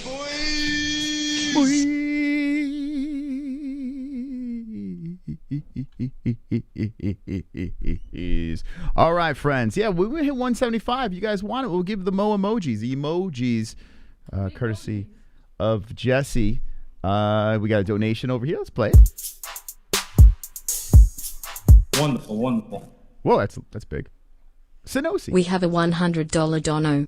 Give him $95 for 1995 or maybe $150. You might have to do it, man. I'm telling you. Big Mo for 100 and then change the $100 to the 150 or something. That's a possibility. I tell you what, Big Mo's going to be a star. He's only 25 years old, for God's sakes. He's going to be 26 on Saturday, next Saturday. And here he is. You know, XMMA 3, which has proven to be a really fun event. We've been lucky enough to do it from the very beginning. Every event has been partnered up with the MMA-Holes. So that's really exciting to be a part of this once again. I can't wait to be in the building for one of these XMMA events. That's going to be so much fun. But Kendall and Glove Touch will be representing and hanging with the boys. I will say, one thing about Big Mo that's really cool is, like, there's very few people that you meet personally and then you get to see them in performance mode that give you, like, chills. Right? Big Mo, though, we got to talk to him during... She's leaking. She's It's okay. Okay. Yeah, she'll just change her She's shirts. pouring, okay. She's fine. She's gotten in this mode of, like, spitting out her milk. Anyways, he's like one of the very few where, like, you get a chance to talk to him, interview him, and talk to him personally, and then when he performs, it actually gives you chills to watch him perform. Yeah. So I have to give him a lot of credit because not very many people can pull that off. We've seen a ton of announcers, and most of them are really nice guys. You know, I haven't really ran into a dick announcer. Do you get chills when you see them perform? No. See? No. Big Mo's got the shtick. Yep. And I think the fact that he's 6'7", too. Yeah, He's a massive guy. He's got the sunglasses. He's got the voice. He's the whole package over here. So I honestly do think Big Mo's going to be something special. He already is something special. He's already doing well. So I had the endoscopy today, and I told Mo before he went live, I was like, if I'm a little groggy, a little weird, your voice sounds better than it did. In the beginning of the show, it was fucked up. Yeah, it was really messed up. It slowly got better. Yeah. I still have. They shoved the camera down my throat, and I asked. They gave me the anesthesia. I didn't even remember. I asked Mo, I'm like, what's that stuff that makes you all that knocks you out? He's like, anesthesia. I'm like, yeah, that. I didn't even know. He said amnesia. I'm like, is it amnesia? Like, what is it? So I'm still feeling the effects. They said tomorrow I'll be completely fine. But I asked them, like, they're like, don't work, don't lift, don't do anything. I'm like, oh, I'm not gonna be lifting. I'll be lifting the microphone up to my face. But they're like, well, what do you do? I'm like, I got an interview that I need to do. And they're like, can you push it off till tomorrow? I'm like, nope, cannot do that. Cannot do that. They asked you if you can push it off? Yeah, they asked me. They advised me to do it tomorrow. But I'm like, I'm gonna be sitting here, and Mo's gonna be on the show. We got to get this thing going. Because you're really not supposed to be working right now. I'm a true professional over here. See, so shout out to Mystical Moss over here, always keeping the show going and flowing. Or he's a glutton for punishment. I got it. But everything looks good. You know, they just did biopsies and shit like that, so everything looks cool. All right, let's talk about the big story. Let's talk about the big story. Johnny Bones. We touched on it with Mo. Mo had some good thoughts on this situation. Johnny Bones Jones, Jackson Wink said, "You're banned, bud." Yeah. You're banned. You're no more in the gym. And it's kind of wild. The UFC lets Pena go, Violent Bob Ross. You heard the thing with Chuck Liddell happening. And then this story is probably the oldest of the three. Mm-hmm. But Jackson Wink goes, Mike Winklejohn goes on to Ariel and says, yeah, he's gone. So according to MMA Junkies Nolan King, Mike Winklejohn has experienced a lot in his years as one of the most notable coaches. I'm sorry. Someone's slipping through here. A little Brett Baratheon. All these years now, I still don't give anyone money on YouTube or any other medium. You guys are just the beat, and it's a worthwhile send. Nobody is as real as you guys are. Ellie too. Best fighting fan channel anywhere. Jon Jones sucks. Fury is the man. There you go. Thank Ellie you, Brett. is a very real person. You're right. She's probably realer than you and I, Moss. Yeah, Ellie was trying to show up Big Mo and out scream him. Thank you, Brett. That's really nice of you. Yeah, Listen, that was really nice. It doesn't get any rawer than this channel. If a guest comes on, we want it to be the rawest possible interview we can do. And I think having guys like Big Mo on, really going along with the silliness, it's a lot of fun. It's going to make for some good clips. And that's what we're trying to give, just some, escape from reality, a little bit of fun. Thank you, Brett. All right, let's go to the story.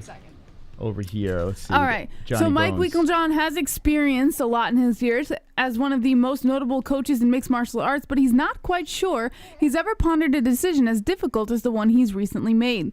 In the wake of Jon Jones' recent arrest for an alleged domestic violence incident against his fiancée, the former UFC light heavyweight champion is no longer allowed to step foot inside Jackson Wink MMA. He said, quote, "This is a tough one. There's definitely no doubt about it. It's one of the toughest ones. It broke my heart that I was even put in the position where I felt I had to do it. But it's okay. It's okay. What's important to me might not be what's important to others. I will stick to my guns and stay true to the guy that I want to be." Jones, who's 34 years old, was arrested September 24th on charges of misdemeanor domestic violence and felony injuring and or tampering with a vehicle after an alleged physical altercation with his fiancée, Jessie Moses. Wait. His fiance's name is the same as mine. It's spelled the same way. Jesse? Jessie. I should crack you. Yeah, I probably deserved it. Yeah. At Caesar's Palace in Las Vegas. The news was a major disappointment for Winkeljohn, who has 3 daughters and even teaches women's self-defense class out of the famed Jackson Wink Gym in Albuquerque, New Mexico. The close relationship between Jones and Winkeljohn, along with fellow coach Greg Jackson, has been well documented since Jones started training at the gym in 2009. Winkeljohn went as far as to say he considers Jones to be to be like family. However, the continued years-long trend of Jones's legal troubles hits its boiling point with the most recent incident, even for a coach who has long stuck by Jones's side. He said, I just bit my cheek. I just fucking bit my cheek. I was talking. That's very unprofessional. All right. He said, I just had a conversation with him. I said, John, here's the deal, man. You're like my little brother. You have to stop drinking and fix these things for a certain period of time until you come back to the gym. So at the moment, he's out of the gym. He's not allowed to come into the gym because I feel I had to do that. Ignoring it and expecting different results is insanity. Winkeljohn did not reveal what exactly Jones will have to do in order for him to be welcomed back to Jackson Wink. However, the coach said he made his longtime fighter aware of what he needs to do and is confident that changes can be made. He said, I'm hoping after a certain period of time he wants to come back to the gym. He does it. Even if he doesn't come back to the gym, I'm okay with it. In my own heart, I know that he might go on to win the heavyweight title. I'll take myself out of a little bit of money, whatever. That's just not where my values are at right now.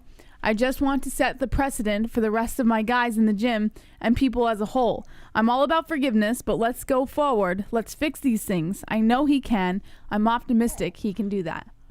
Okay. All right, there you go. Joe Rogan. Look at Joe Rogan. He's all fired up about this story over here. So what do you think? Chat room, what do you think?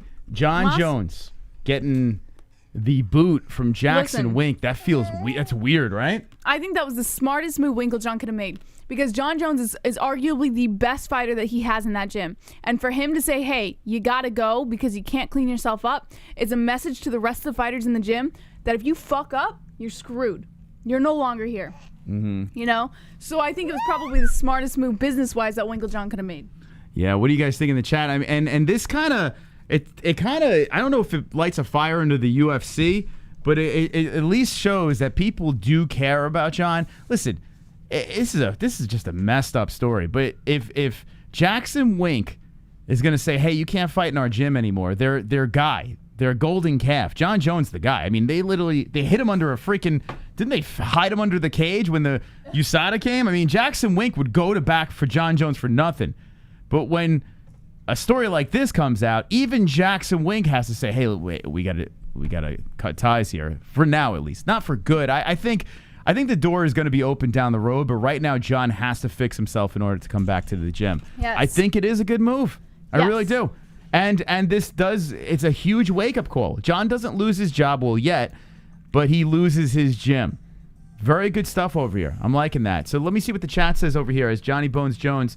You know, listen, I don't want anyone to lose their job unless he did Oh, I'm not going to get that anyway. Oh, Moss. I'm not going to. A series of jokes just jumped into my head. I'm like, what am I? All right, I'm gonna stop. Cheeto says, Fook Jones, he's dead man walking. Jorge Masvidal says, just a PR stunt. Kanota says, Ike Turner, Kundo. Carl Gray says, he's got a big future. Ah, woo! Yeah, I'll let the chat make the jokes for me. Ike Turner, guy, keep him coming. The great Punakin says, John legitimately thinks God and the devil fight over him. I don't know. I think God's an excuse. Well, I'm on the fence if John even believes in God. I think God has become the scapegoat. I think he does. Scapegoat. I don't think he believes in God. No, I think he believes in God. Because if a man has that many demons, and we'll get into another story over here The devil. Where he talks about, yeah, I mean, Moss, my father is a minister. I can argue this all day. I think he does believe in God. And I think he does believe that he wants to be a good person. But when he fucks up and he royally fucks up, he blames the devil. I think that is an excuse. I think your dad believes in God, yes. I don't think Jon Jones does. I think Jon Jones is using God as a little out. Because it's a weird, man. He uses God in a way that you're not supposed to use old God. You know what I'm saying? He abuses the God card. You can't take the God card and keep throwing it out there and be like, well. On more than two hands, how many people use the God card? Then he doesn't believe in God. But that doesn't mean he doesn't believe in God. He believes in himself. No. He believes he's a God. Moss, you have to understand, there's a lot of people who truly, genuinely believe in God, but don't understand that sometimes they use God for an excuse. It's an excuse. I do agree that he's using God as an excuse, but I also believe that he does believe in God. I believe that. All right. I don't. Whatever. The trauma angle is fucking ridiculous. Yes, I will get to that. He did have a story on what happened to him in his childhood and how that affected his behavior now. I want to hear about that. You want me to get into it right now? Hold on. Let me get to some donations here. And thank you for the donations, guys. Seriously.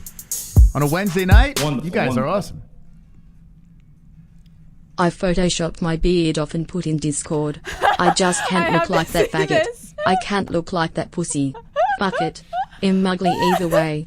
Wanna fight about it? Jesus Christ, I can't do it. You know I'm what? a trim it short for you guys and wear a gay little suit. Oh, you know what the glove touch needs? Hold on. What?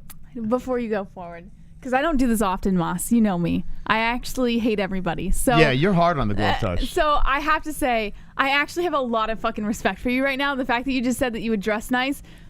Because in my business head, all I'm thinking is, okay, these two are representing us, so I hope they fucking look nice. Yeah, you guys better fucking behave. Yeah, like, I hope that they don't make a fool of us. But the fact that you just said you were going to dress nice, like, yeah, don't shave the beard, man. I just saw the picture. Don't do it. Just leave it.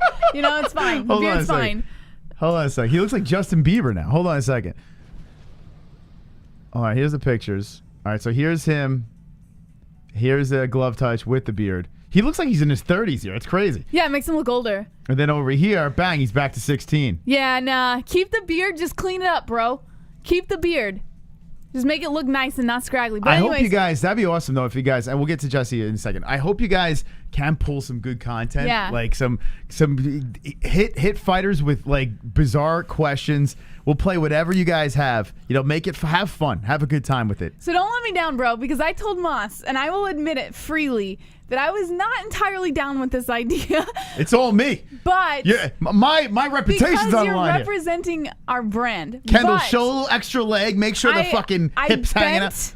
And I decided, okay, let's give them the benefit of the doubt. And if you guys fail, then I can throw it in Moss's face. I'm putting a lot on these guys. Please don't fail, because this will be the first of many times, right? We can send them. That'd be great. Yeah, if you guys do great, then we could be like, okay, they can go to this one and this one, and then you can become an employee of the MMA-Holes. We can get you guys. But don't fucking let me down, bro, because I have high standards for you. You have no idea. Get good content and represent this brand good, man. I don't need no pep talk. You guys are gonna do a good job. I hope you do. And you're gonna give us hilarious content.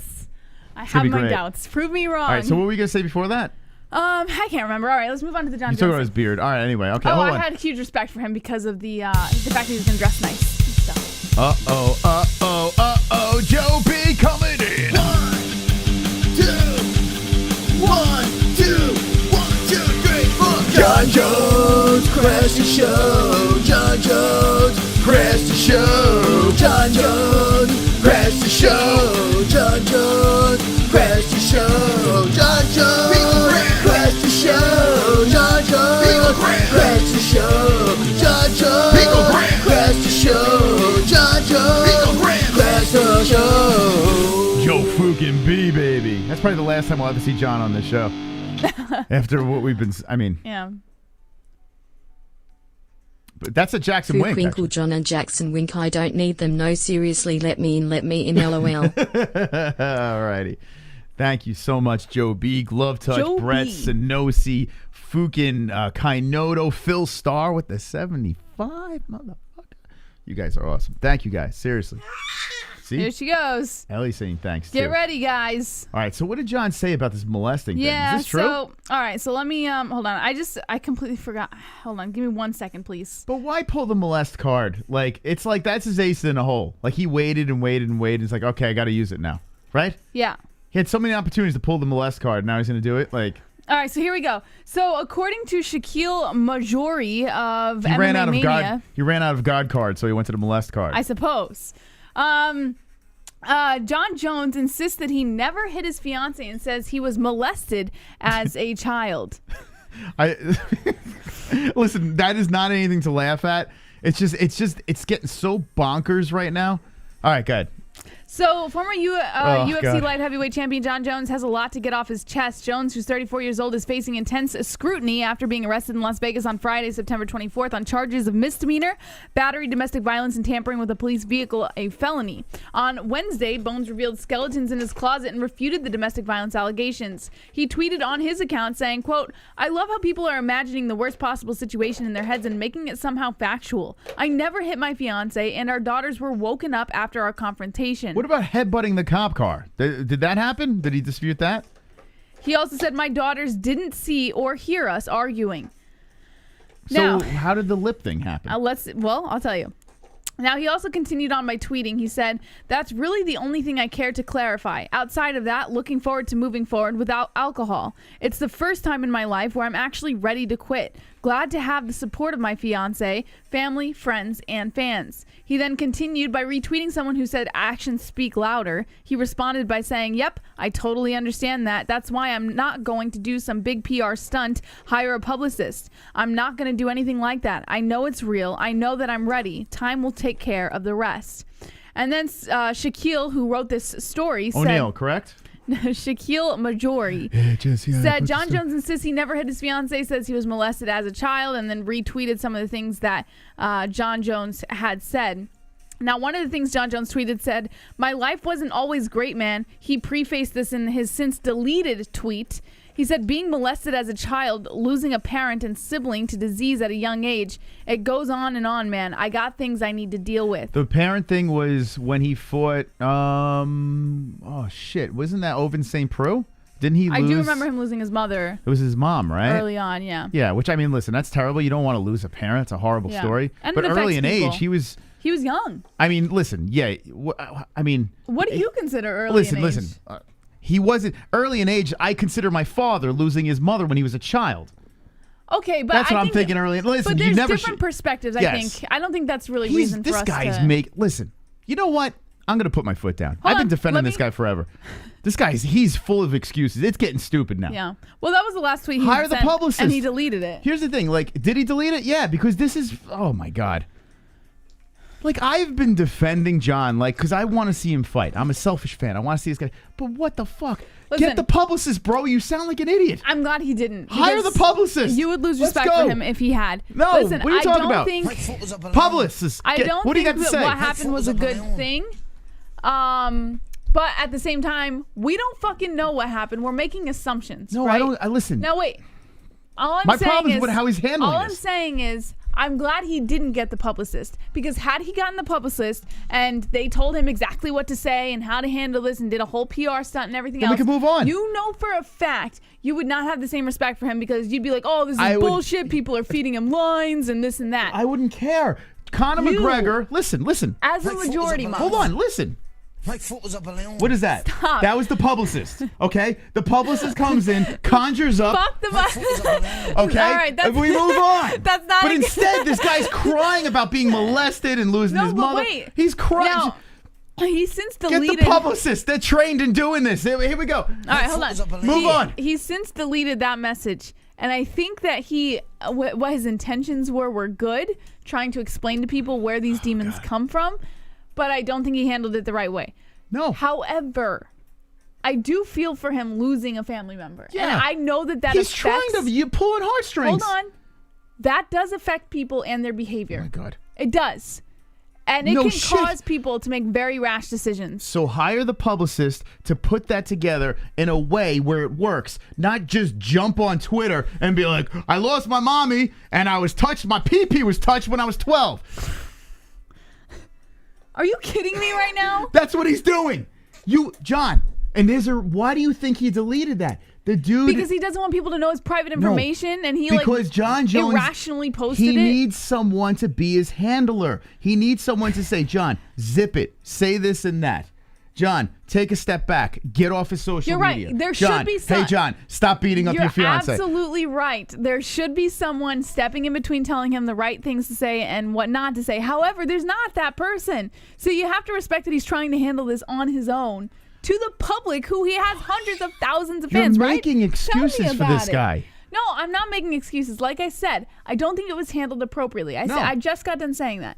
All I'm saying is I understand. I get it. What That's are you all getting? I'm saying.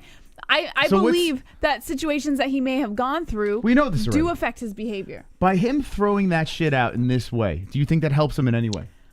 Or does it It changes turn, my opinion of does it- him. Oh, so now, I don't know about yours or anybody else's. I can't speak on behalf of anybody else, but I can only speak on behalf of myself. It does change my opinion of him. so if he slapped around his wife, if he did, But I'm saying if we he did. don't know. why would he bring up the molestation if he didn't do anything wrong? He just got done saying that he never hit his fiance. Okay, if he did not do anything wrong, why bring up the molestation? Why Because he was arrested. Okay. If he was arrested falsely, he would never have to bring up the molestation and losing his mom I in think the sob something story. did happen, but we are not in a place to assume. You're missing my point. I must He be. never would have to be saying this stuff. He never would have to say I this believe stuff. he's saying it to justify why he got arrested. I don't think he's saying it to justify him hitting his wife or whatever the fuck happened behind closed You know what doors. he's going to say is, I got arrested, I was drunk, I acted stupid, let's move on. I never hit my Well, wife. that's what his That's initial it. approach was. Remember, he said alcohol is a bad thing for me, but it didn't work. So, yeah, it didn't work. So now he's going to So bring up now being he's- molested. So now he's bringing more. Like But he's like making I said, it- listen, my I said God. it wasn't right. What is you he don't ma- have to go. I said Hold on. it wasn't right. What is he making excuses for? What? I think he's making excuses for getting arrested. That's what I think he's making. For doing what? We don't know. That's There's what I'm no way to know. saying. That's what I'm saying. You're making excuses for things we don't know. We don't Yeah. have the full story. Yeah. So right there, you sound guilty. Well, listen, I can't say he's guilty or not guilty. I'm just telling you Think about that this. it does change my mind. No, how? What? It does. I don't know. I feel for him a little bit. You How? know? He You're- lost a family member at a young age. He's like- making excuses for things that we don't know about, right? He's going on one end saying, hey, you don't know the full story. I never hit my wife.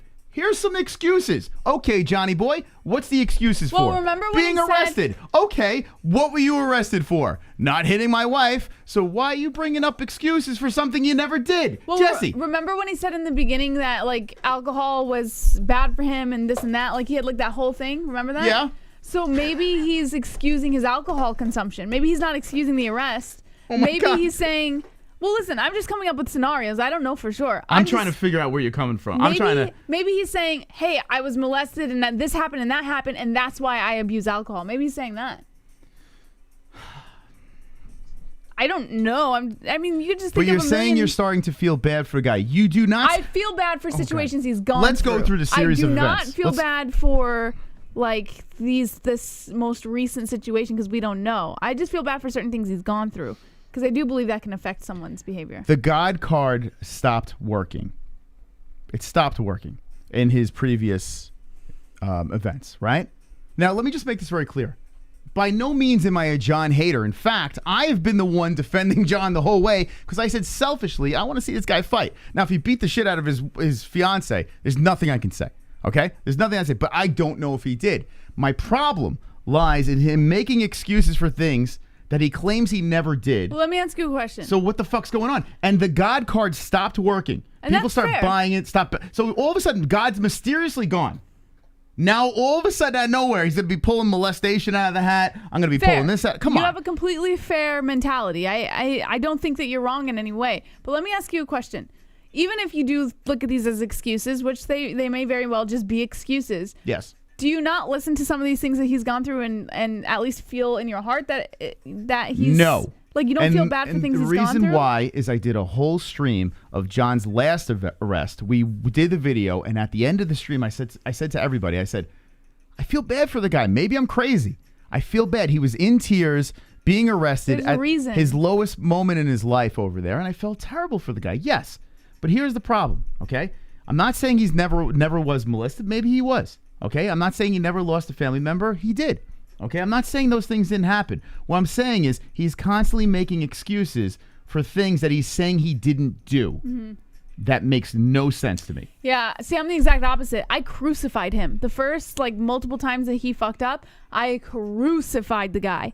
And now, for the first time, I actually feel bad for him. And I don't understand, because if you're making excuses for things you never did, isn't that a massive red flag? What do you mean things he never did? He says he never beat his wife, yet he's still making excuses. Well, no, this goes back to me saying I don't think he's making an excuse for that. I think he's making an excuse for why he's consuming so much alcohol. Okay, then why did he delete the tweet? Because I don't think he wants people to know. I think he irrationally posted it, and then he realized, fuck, I don't want people to know my personal life, so he pulled it down. Or it could be embellishing a story. No, that's not fair. I don't think he embellished it. Possible. I'm not saying he did it, but it's possible, right? Listen, and who made him I completely understand, like, false accusations, especially when it comes to molestation and things like that. However, I do not think that he would have posted that he got molested as a child if he didn't actually get molested. I mean, this is Jon Jones. Let me let this sink in, Jesse. Okay, if these things are indeed true, Jackson Wink, who went to bat for this man on every single occasion, hit him under the cage when the USADA came. Jackson Wink was there for him through everything, thick and thin. In this situation, they say, okay, we're going to have to ban you. There's a limit to how many times you can mess up before you lose what you have. Don't you think that when people that have supported him that actually know the man, that have supported him throughout his whole entire career, turn their back and say, they're not really turning their back, they're actually trying to help. Because Winklejohn said he could come back. Yeah, but are putting their foot down. Don't you think that these excuses are horseshit? Like, I was a supporter of Jon Jones.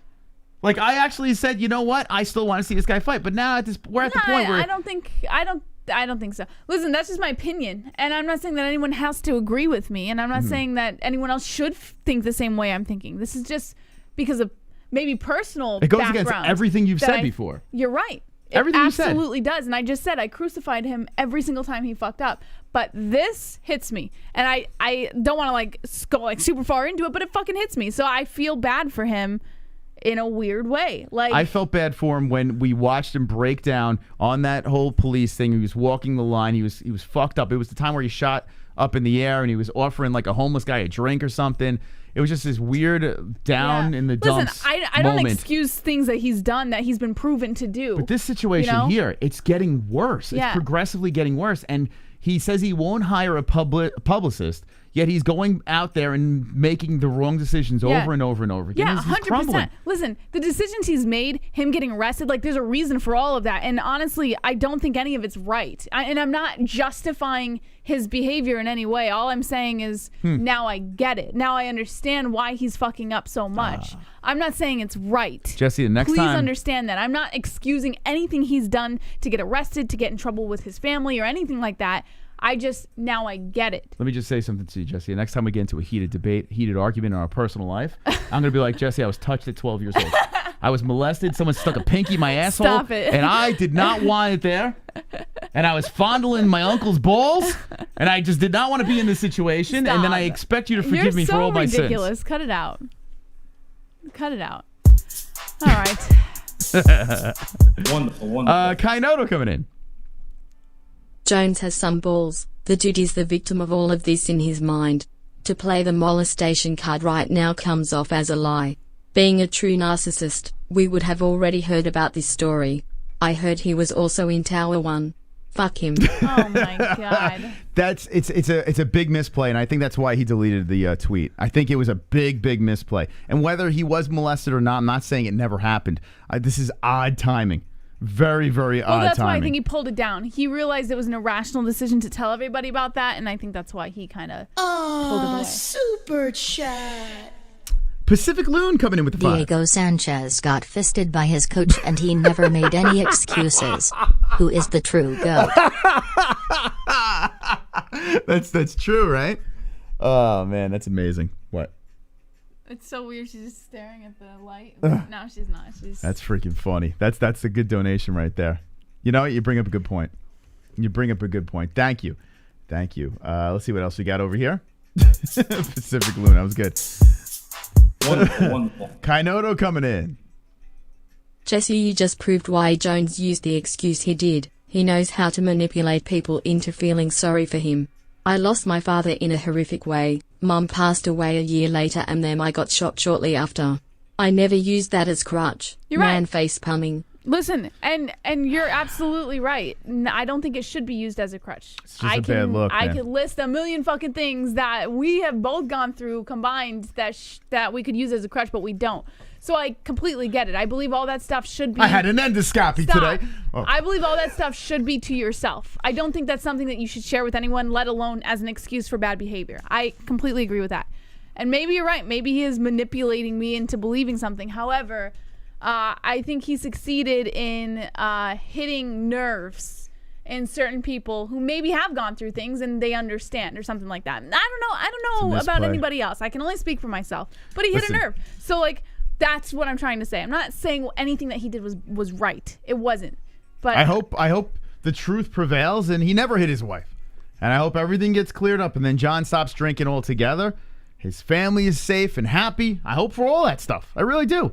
Yeah. But with the evidence I have in front of me right now, it's even Mystical Moss can't even defend him. Like, I'm having trouble here. Yeah, I get it. Because it just gets worse and worse. And I'm not saying you should be able to defend him. I'm not saying that anybody should defend him. I'm just, I don't really know how to put it to where you can understand. I think that the way I'm putting it might come across as me defending him. When Jackson Wink put their foot down, I mean, Jesus. Yeah. I mean, it was a smart move by Jackson Wink, honestly, because now they're letting the rest of the fighters know. Wonderful. He should go to SBG, train with Conor. Jones is a master manipulator and knows how to elicit these sort of reactions from people. What Jesse feels is being felt by so many people now. This is what Jones does best. Jones wins. Not your fault, Jesse. This is just Jones' area of expertise. Listen, maybe you're right. I'm not here to say that you're right or wrong. Do you think? Maybe you are right, but I don't know. I can only go based off of what I interpreted when I read those tweets. Do you think, let me ask the chat this, and listen, I'm just speculating here, but do you think that he hit his wife and then manipulated her into actually believing, he made, his fiance, believing that he never hit her, and be like, no, like some guys are good like that. They kind of like, they twist it around so much where his wife feels like she's completely wrong and forgets about the elbow that she took in the fucking jaw. Well, no, she didn't forget, but there is like mental abuse and emotional abuse where like they convince them that they didn't actually mean it and the women forgive them. That is common. So maybe. I wonder. Well, I hope, like I said, I hope that, we're just speculating. We don't know exactly what happened. We don't know the full story. And I'm just saying it's tougher for me to defend the guy. I can't defend him. Like it's just rough. Yeah. Well, with these tweets coming out and stuff, and it's just like as the story develops, and Jackson Wink was the nail on the head. Yeah, 100%. But I'm curious what Devin Clark thinks. Listen, I wouldn't ask him because I believe they're close friends, so I wouldn't like. We got to get Devin on here. I wouldn't go there. You think Devin would answer or no? He's awesome. No. Devin's awesome though. No, but he wouldn't speak on that. That's his friend. I know, would still. you speak on behalf of your friend? Devin's still with Jackson Wink. Nah, he wouldn't. Devin? Yeah. We'll try to get something out of him. Hopefully, that'd be great. All right, yeah. Hopefully, it's all. Is there anything else on Johnny Boy, or are we done with him? Because I'm kind of johned out. Let's get some comments from the chat and then move on. Yeah, I think that's pretty much it. I don't really. Let's see. Aldriel says, agreed, hit a nerve. What nerve? Well, everybody has a background, right? Jason P says she can't smell the bullshit. Cheeto says he's molesting his girlfriend, probably sexual abuse, and then saying that to the world, trying to be the center of attention still. Zoman Zombie says Jolie's wife. Drunk Savage says, what does Kevin Lee think about all of this? Tom question. Joe says she headbutted him in the fist. Yeah, I would love to know like how that went down. Do you think Jon Jones is going to spin this into the woman's crazy Chuck Liddell approach? Well, listen, when it comes to situations like that, the abuser generally gaslights and makes the victim look like the abuser. So, like, they'll say, oh, they're crazy. They don't know what they're talking about. That didn't actually happen. They're being sensitive. Like, they'll come up with all those things So it's yeah, but possible. the problem is so many women fake it that you don't know who's telling the truth and who's not. You're right. And you know what's worse You don't know. is the women who actually go through it never speak about it. Like that's the worst crazy. part. So yeah, I mean it's always possible that Jon Jones makes it look like his wife did something, but I hope everything's good behind closed doors. I don't know. Whether he fights again or who gives a shit. Let's hope everything's good because they got kids, for God's sakes. Yeah. So no, nothing more on Jon Jones. Francis Ngannou, though, is accusing the UFC of trying to discredit him. Just do the interim without sabotaging me, he says. So this is according to... By the way, I tried to listen to a little Ngannou's interview on Ariel, and I just couldn't. Listen, I like Francis Ngannou as a fighter. Anytime he fights, I am in. I am locked in. Ngannou is a scary human being. But when he is viewed, I'm so far away from that interview. I put my phone down and I go 5 rooms away. If the TV's on, I shut it off and then I unplug the TV, Jesse, and then I throw it out the window. I cannot listen to an Ngannou interview. Can you listen to it? I like Ngannou. When was the last time you listened to his interview? I think. Well, when was the last time he fought? I listened to his post fight after the last time he fought. I can't listen to a word this guy has to say. Mike Tyson's hotboxing. That was the last time I listened to Ngannou. I can't do it. Yeah. He's like, I'm like, what the fuck is this guy even saying? Yeah, right? I know Ellie can't listen to it Tell either. me about it. Dude talks so slow, and he's like, I'm like, whoa, God help me. Yeah. Spit it out, bro. I enjoy Ngannou. Very much so. Yeah, but you don't listen to his interviews. How could you say that? Like I said, the last time I listened was after his last Jess, fight. I will put you in front of his interview with Ariel Helwani. Okay. I will put you, and I'll listen to It's it. like riding a bull. Let's see how you can stop it. Who listens to it? I can't listen to it.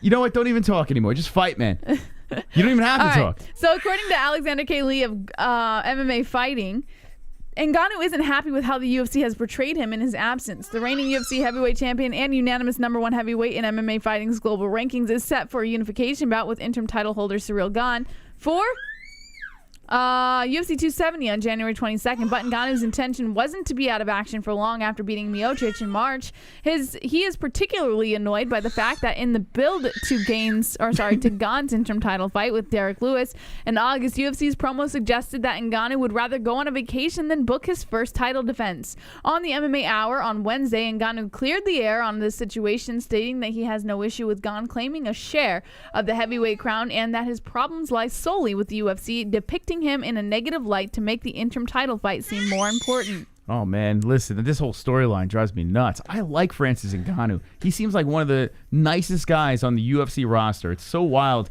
how powerful this man is, and he could destroy you with one swoop of the hand. Yet when he gets on the mic, it's just like, oh, my God. Yeah. And the complaining about it's just like, okay, bro, like I wish we could just dust this under the listen, you kind of got screwed over, I get it. But enough is enough. You're going to unify this belt with Ciryl Gane, your former training partner. Let your fist do the talking, and let's move on, right? Stop asking this guy the same fucking questions. Oh, Ariel, you're better than that, right? I mean, what the hell? There's got to be something else. Like, Gane, do you sling dick? Like, is he married? Is he tapping broads? Like, this is what we got to talk about. Are you a family man? Like, Gane, do you watch Squid Game? Oh, we forgot to ask King Mo. Now I call him Big Mo. If you watch a Squid Game. Like, that's what I want to hear from Francis Ngannou. I'm sick of the same fucking questions over and over again. We get it, bro. You were screwed over. If I was Ngannou, I'd be like, all right, you have any other questions? I was screwed over. Let's move on. Like, they're just baiting him into complaining over and over again. It's ridiculous. Anyway, what else does he have to say? Is there anything worthwhile to pull out of this thing? Am I off on this one? I don't know. Like, I mean, no, that was the quote. So I feel like it's the same thing over and over again. Okay, you got screwed over. We get it. Now kick his ass, Seabass. You know? All right, let's move on. Ellie's getting frustrated by this. I don't blame her. Because she knows, she's like, shows up, guys. Okay, what else we got, Ellie? So Sean Strickland laughs off Luke Rockhold's withdrawal, saying he's never going to make it to the fight. Never gonna make it. Yeah, he's right about that. I called that one. But Bilal Muhammad is offering to fight the piece of trash Sean Strickland. Yeah, Strickland responded. We played that before. Yeah. Oh, did you? Okay, well then you can skip it then. Yeah, we played that already. Yeah. No, there's Bilal. Yeah, come on. Yeah. I don't. It's always about who I don't like, so I'm just gonna keep moving on. So here we go. Conor McGregor says, "When you die, I celebrate." To Ali Abdelaziz. Here we go. That's nasty, Jesse. Yeah. Nasty stuff. Bad Conor. He wants Ali Abdelaziz to die. You can't. You can't say that. People flip out if you say you want him to die. Right, Ellie? Or what did he exactly say? Hold on. Let's see. Let's move into this. Ellie's Ellie's a little crank. You're drinking again, boy. Hold on a second. Let's get to the article. The show's pretty much over, guys. So if I don't make it back, I hope you guys have a good night, and I'll see you guys again on Friday night for TJ. Ellie's like Friday. Ellie's like the Apollo clown. She comes in with the hook. She's like, show's over, kids. You're drinking again, boy. He take your soul, but never give it back, punk bitch. Says Ali Abdelaziz. This is following a Conor Basterkin. Where is Habib's shittin' pants? Was it metal? He need this for shit his pants 10 rows back. So that's Ali Abdelaziz coming back on Conor after saying that with this. So apparently Conor's going down that fucking well. Let's see. Conor has an emoji laughing, and it says this. Is there inbreeding in Dagestan? A high frequency of inbred? Oh my God, Jesus Christ. People who ask, is there inbreeding? What the fuck? He must have deleted this, right? And then Ali Abdelaziz says, here we go again, insulting people's nation and religion. This is not funny. My dream to see you in person, right? I hate you, bro. When you die, I celebrate. Oh my God. What the fuck? These two need to get a room and fuck. They need to have hard makeup sex. Conor and Ali. They need to just hit the sheets. People in Dagestan are some. It's just fucking crazy, man. People in Dagestan are some of the best people in the world. They are honorable, hard worker. I can't even speak proper English. And have a lot of integrity, something you don't know nothing about. Okay, God. This guy's a manager and he can't put a sentence together. So then Conor responds, you mad at Google, bro. Conor's just fucking dragging him into this shit. So these tweets were deleted, I'm assuming. Yeah. That's what it looks like. It's just like, just fuck already, guys. Just have sex. Just get over with. There's clear sexual tension between you two. A lot of sensitivity, man. Conor's trolling. He's saying things that are, going to get people fucking riled up. And Conor's sitting back, puffing on his marijuana now and drinking his whiskey. Probably cocaine shoved up his nose. Just having a blast. Getting all yoked up and everyone's just screaming and getting insulted. It's just like, when is it going to end? Shit's going to end like Biggie and Tupac. Conor hitting the snow hills again. But it's just like, why is Ali taking the bait over and over again? Like, Conor's like dragging him into this shit and Ali keeps taking the fucking bait. And then he's a manager and putting these sentences together. Not even proper English. It's like, what the fuck's going... What am I feel like I'm in a bizarro world with these two. I got to get out of it. I don't even know. Conor's got fucking one leg. And he's hobbling all over the internet, making fun of people, and people are just falling into his stupid traps. Okay, let's see what else we got. Let's see. As we refresh the goal, all right, I'm going to have to go to our website and get to the rest of the stories. All right, I'm going to blast through the rest of these stories as we went a little late today. But it's all good, man. You guys went heavy. And you went hard in the paint with the fucking dono, so we'll give you some little extra content. Just hit that like button, friends. I have to comment on Luis Pena and Jon Jones. One is Violent Bob Ross. The other is the greatest fighter in the world. No comparison. Okay, that's fucking smart. Another brilliant comment. All right, let's see. Let's go like this. The chat room. Lamborghini wheelchair. In me Lamborghini wheelchair with one fucking leg. Titanium shit. Okay, let's see. Let's see what else we got here. I feel like these stories are just kind of recycling, and it's just like, it's crazy. Even the Jon Jones story just keeps on coming back into the mix, and it gets frustrating after a while. So we saw that. Let's see. Cormier advised Edwards to wait for title shot over Masvidal fight. That makes no sense, since Dana White literally just hit the media and said, listen, you wait, you get skipped. Come on, DC. What are we doing, you porpoise? Let's move on. And I like DC. What's going on here? So Ngannou, Jon Jones. What else here? Jon Jones, McGregor, Mox Dagestan. We saw that. UFC fighter Luis Pena accused of punching two women. We saw that. He's out of the UFC. Jeff Neal versus Santiago Ponzinibbio in the works for 269. Like that fight. I think Ponzi gets the win. And Brandon through that in the phone call, so we spoke about that. Makhachev's manager, Hooker is just showing up for a paycheck, hoping for a lucky punch at UFC 267. Yes, a lucky punch. Okay, that makes sense. All right, let's look at the card that's happening on Saturday. Norma Dumont versus Aspen Ladd. Let's go Aspen, man. Everyone's bitching and complaining. They were asking Dana about this multiple times. Aspen misses weight, and she's headlining a card. You're rewarding her after missing weight? Listen, bruh. This is how this works. First of all, she's moving a weight class up. Second of all, they didn't have a main event. She's slipping in, saving a card, okay? So deal with it.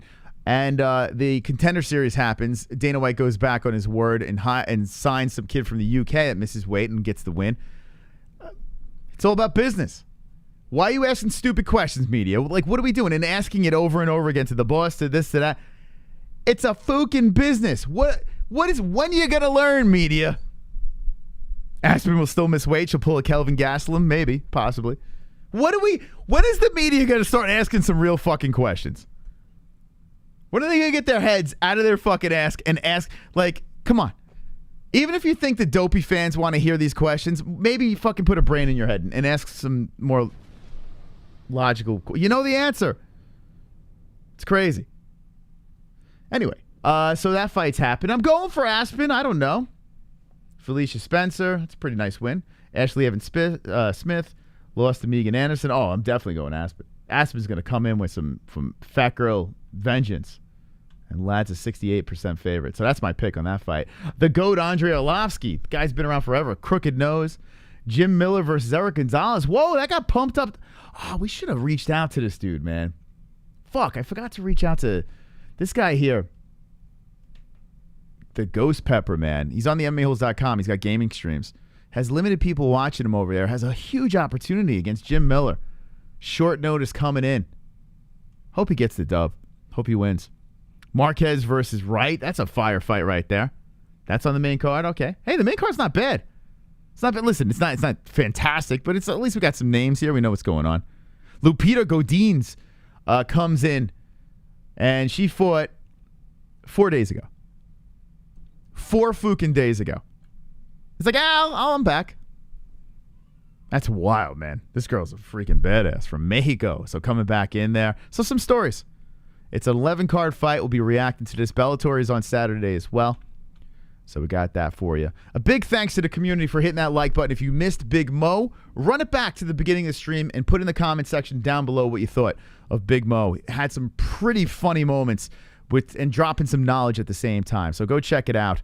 And, yeah, let us know what your timestamp, your funniest parts. He did some pull from the chat. We had some really funny moments of him doing some calls. The chat got to write it for him. It was fantastic stuff. So go check that out in the early part of the stream. And I think we're done. Shout out to our sponsors, MysticRootsCBD.com. 20% off promo code MMA-HOLES. Polymarket. By the way, we have a new sponsor. It's coming. Finally. It looks like it's a done deal. Hopefully we can announce it by this weekend. But we'll talk about that. Polymarket's great, man. You want to get paid quickly and swiftly. You can. It's a trading site. Go check it out for yourself, and you can basically place a bet on anything. Sports, politics, anything over there. So click the link in the description. Get the $100 bonus. And a big shout out to Head Rush. Head Rush, who has connected us with XMMA. We are showing the fights live on our channel, XMMA 3, next Saturday, October 23rd. So make sure you subscribe to the channel. And we're going to be partying, baby. Partying that night. Also, Vittori versus COSTA is the same night, so we'll be giving updates on that card. It's going to be a big, big fun night. Shout out to them. ESPN Plus as well. Pin in the live chat and the description if you want to watch the UFC fights, Contender Series, Ultimate Fighter, all that jazz. And that's that. Thank you for coming in here. And I made it through the stream after an endoscopy. Endoscopy in the afternoon. Come back out of anesthesia. Bang. Hanging with the boys. Hanging with the boys. I'm a true fucking professional. And always remember, don't be an a-hole, be an MMA hole.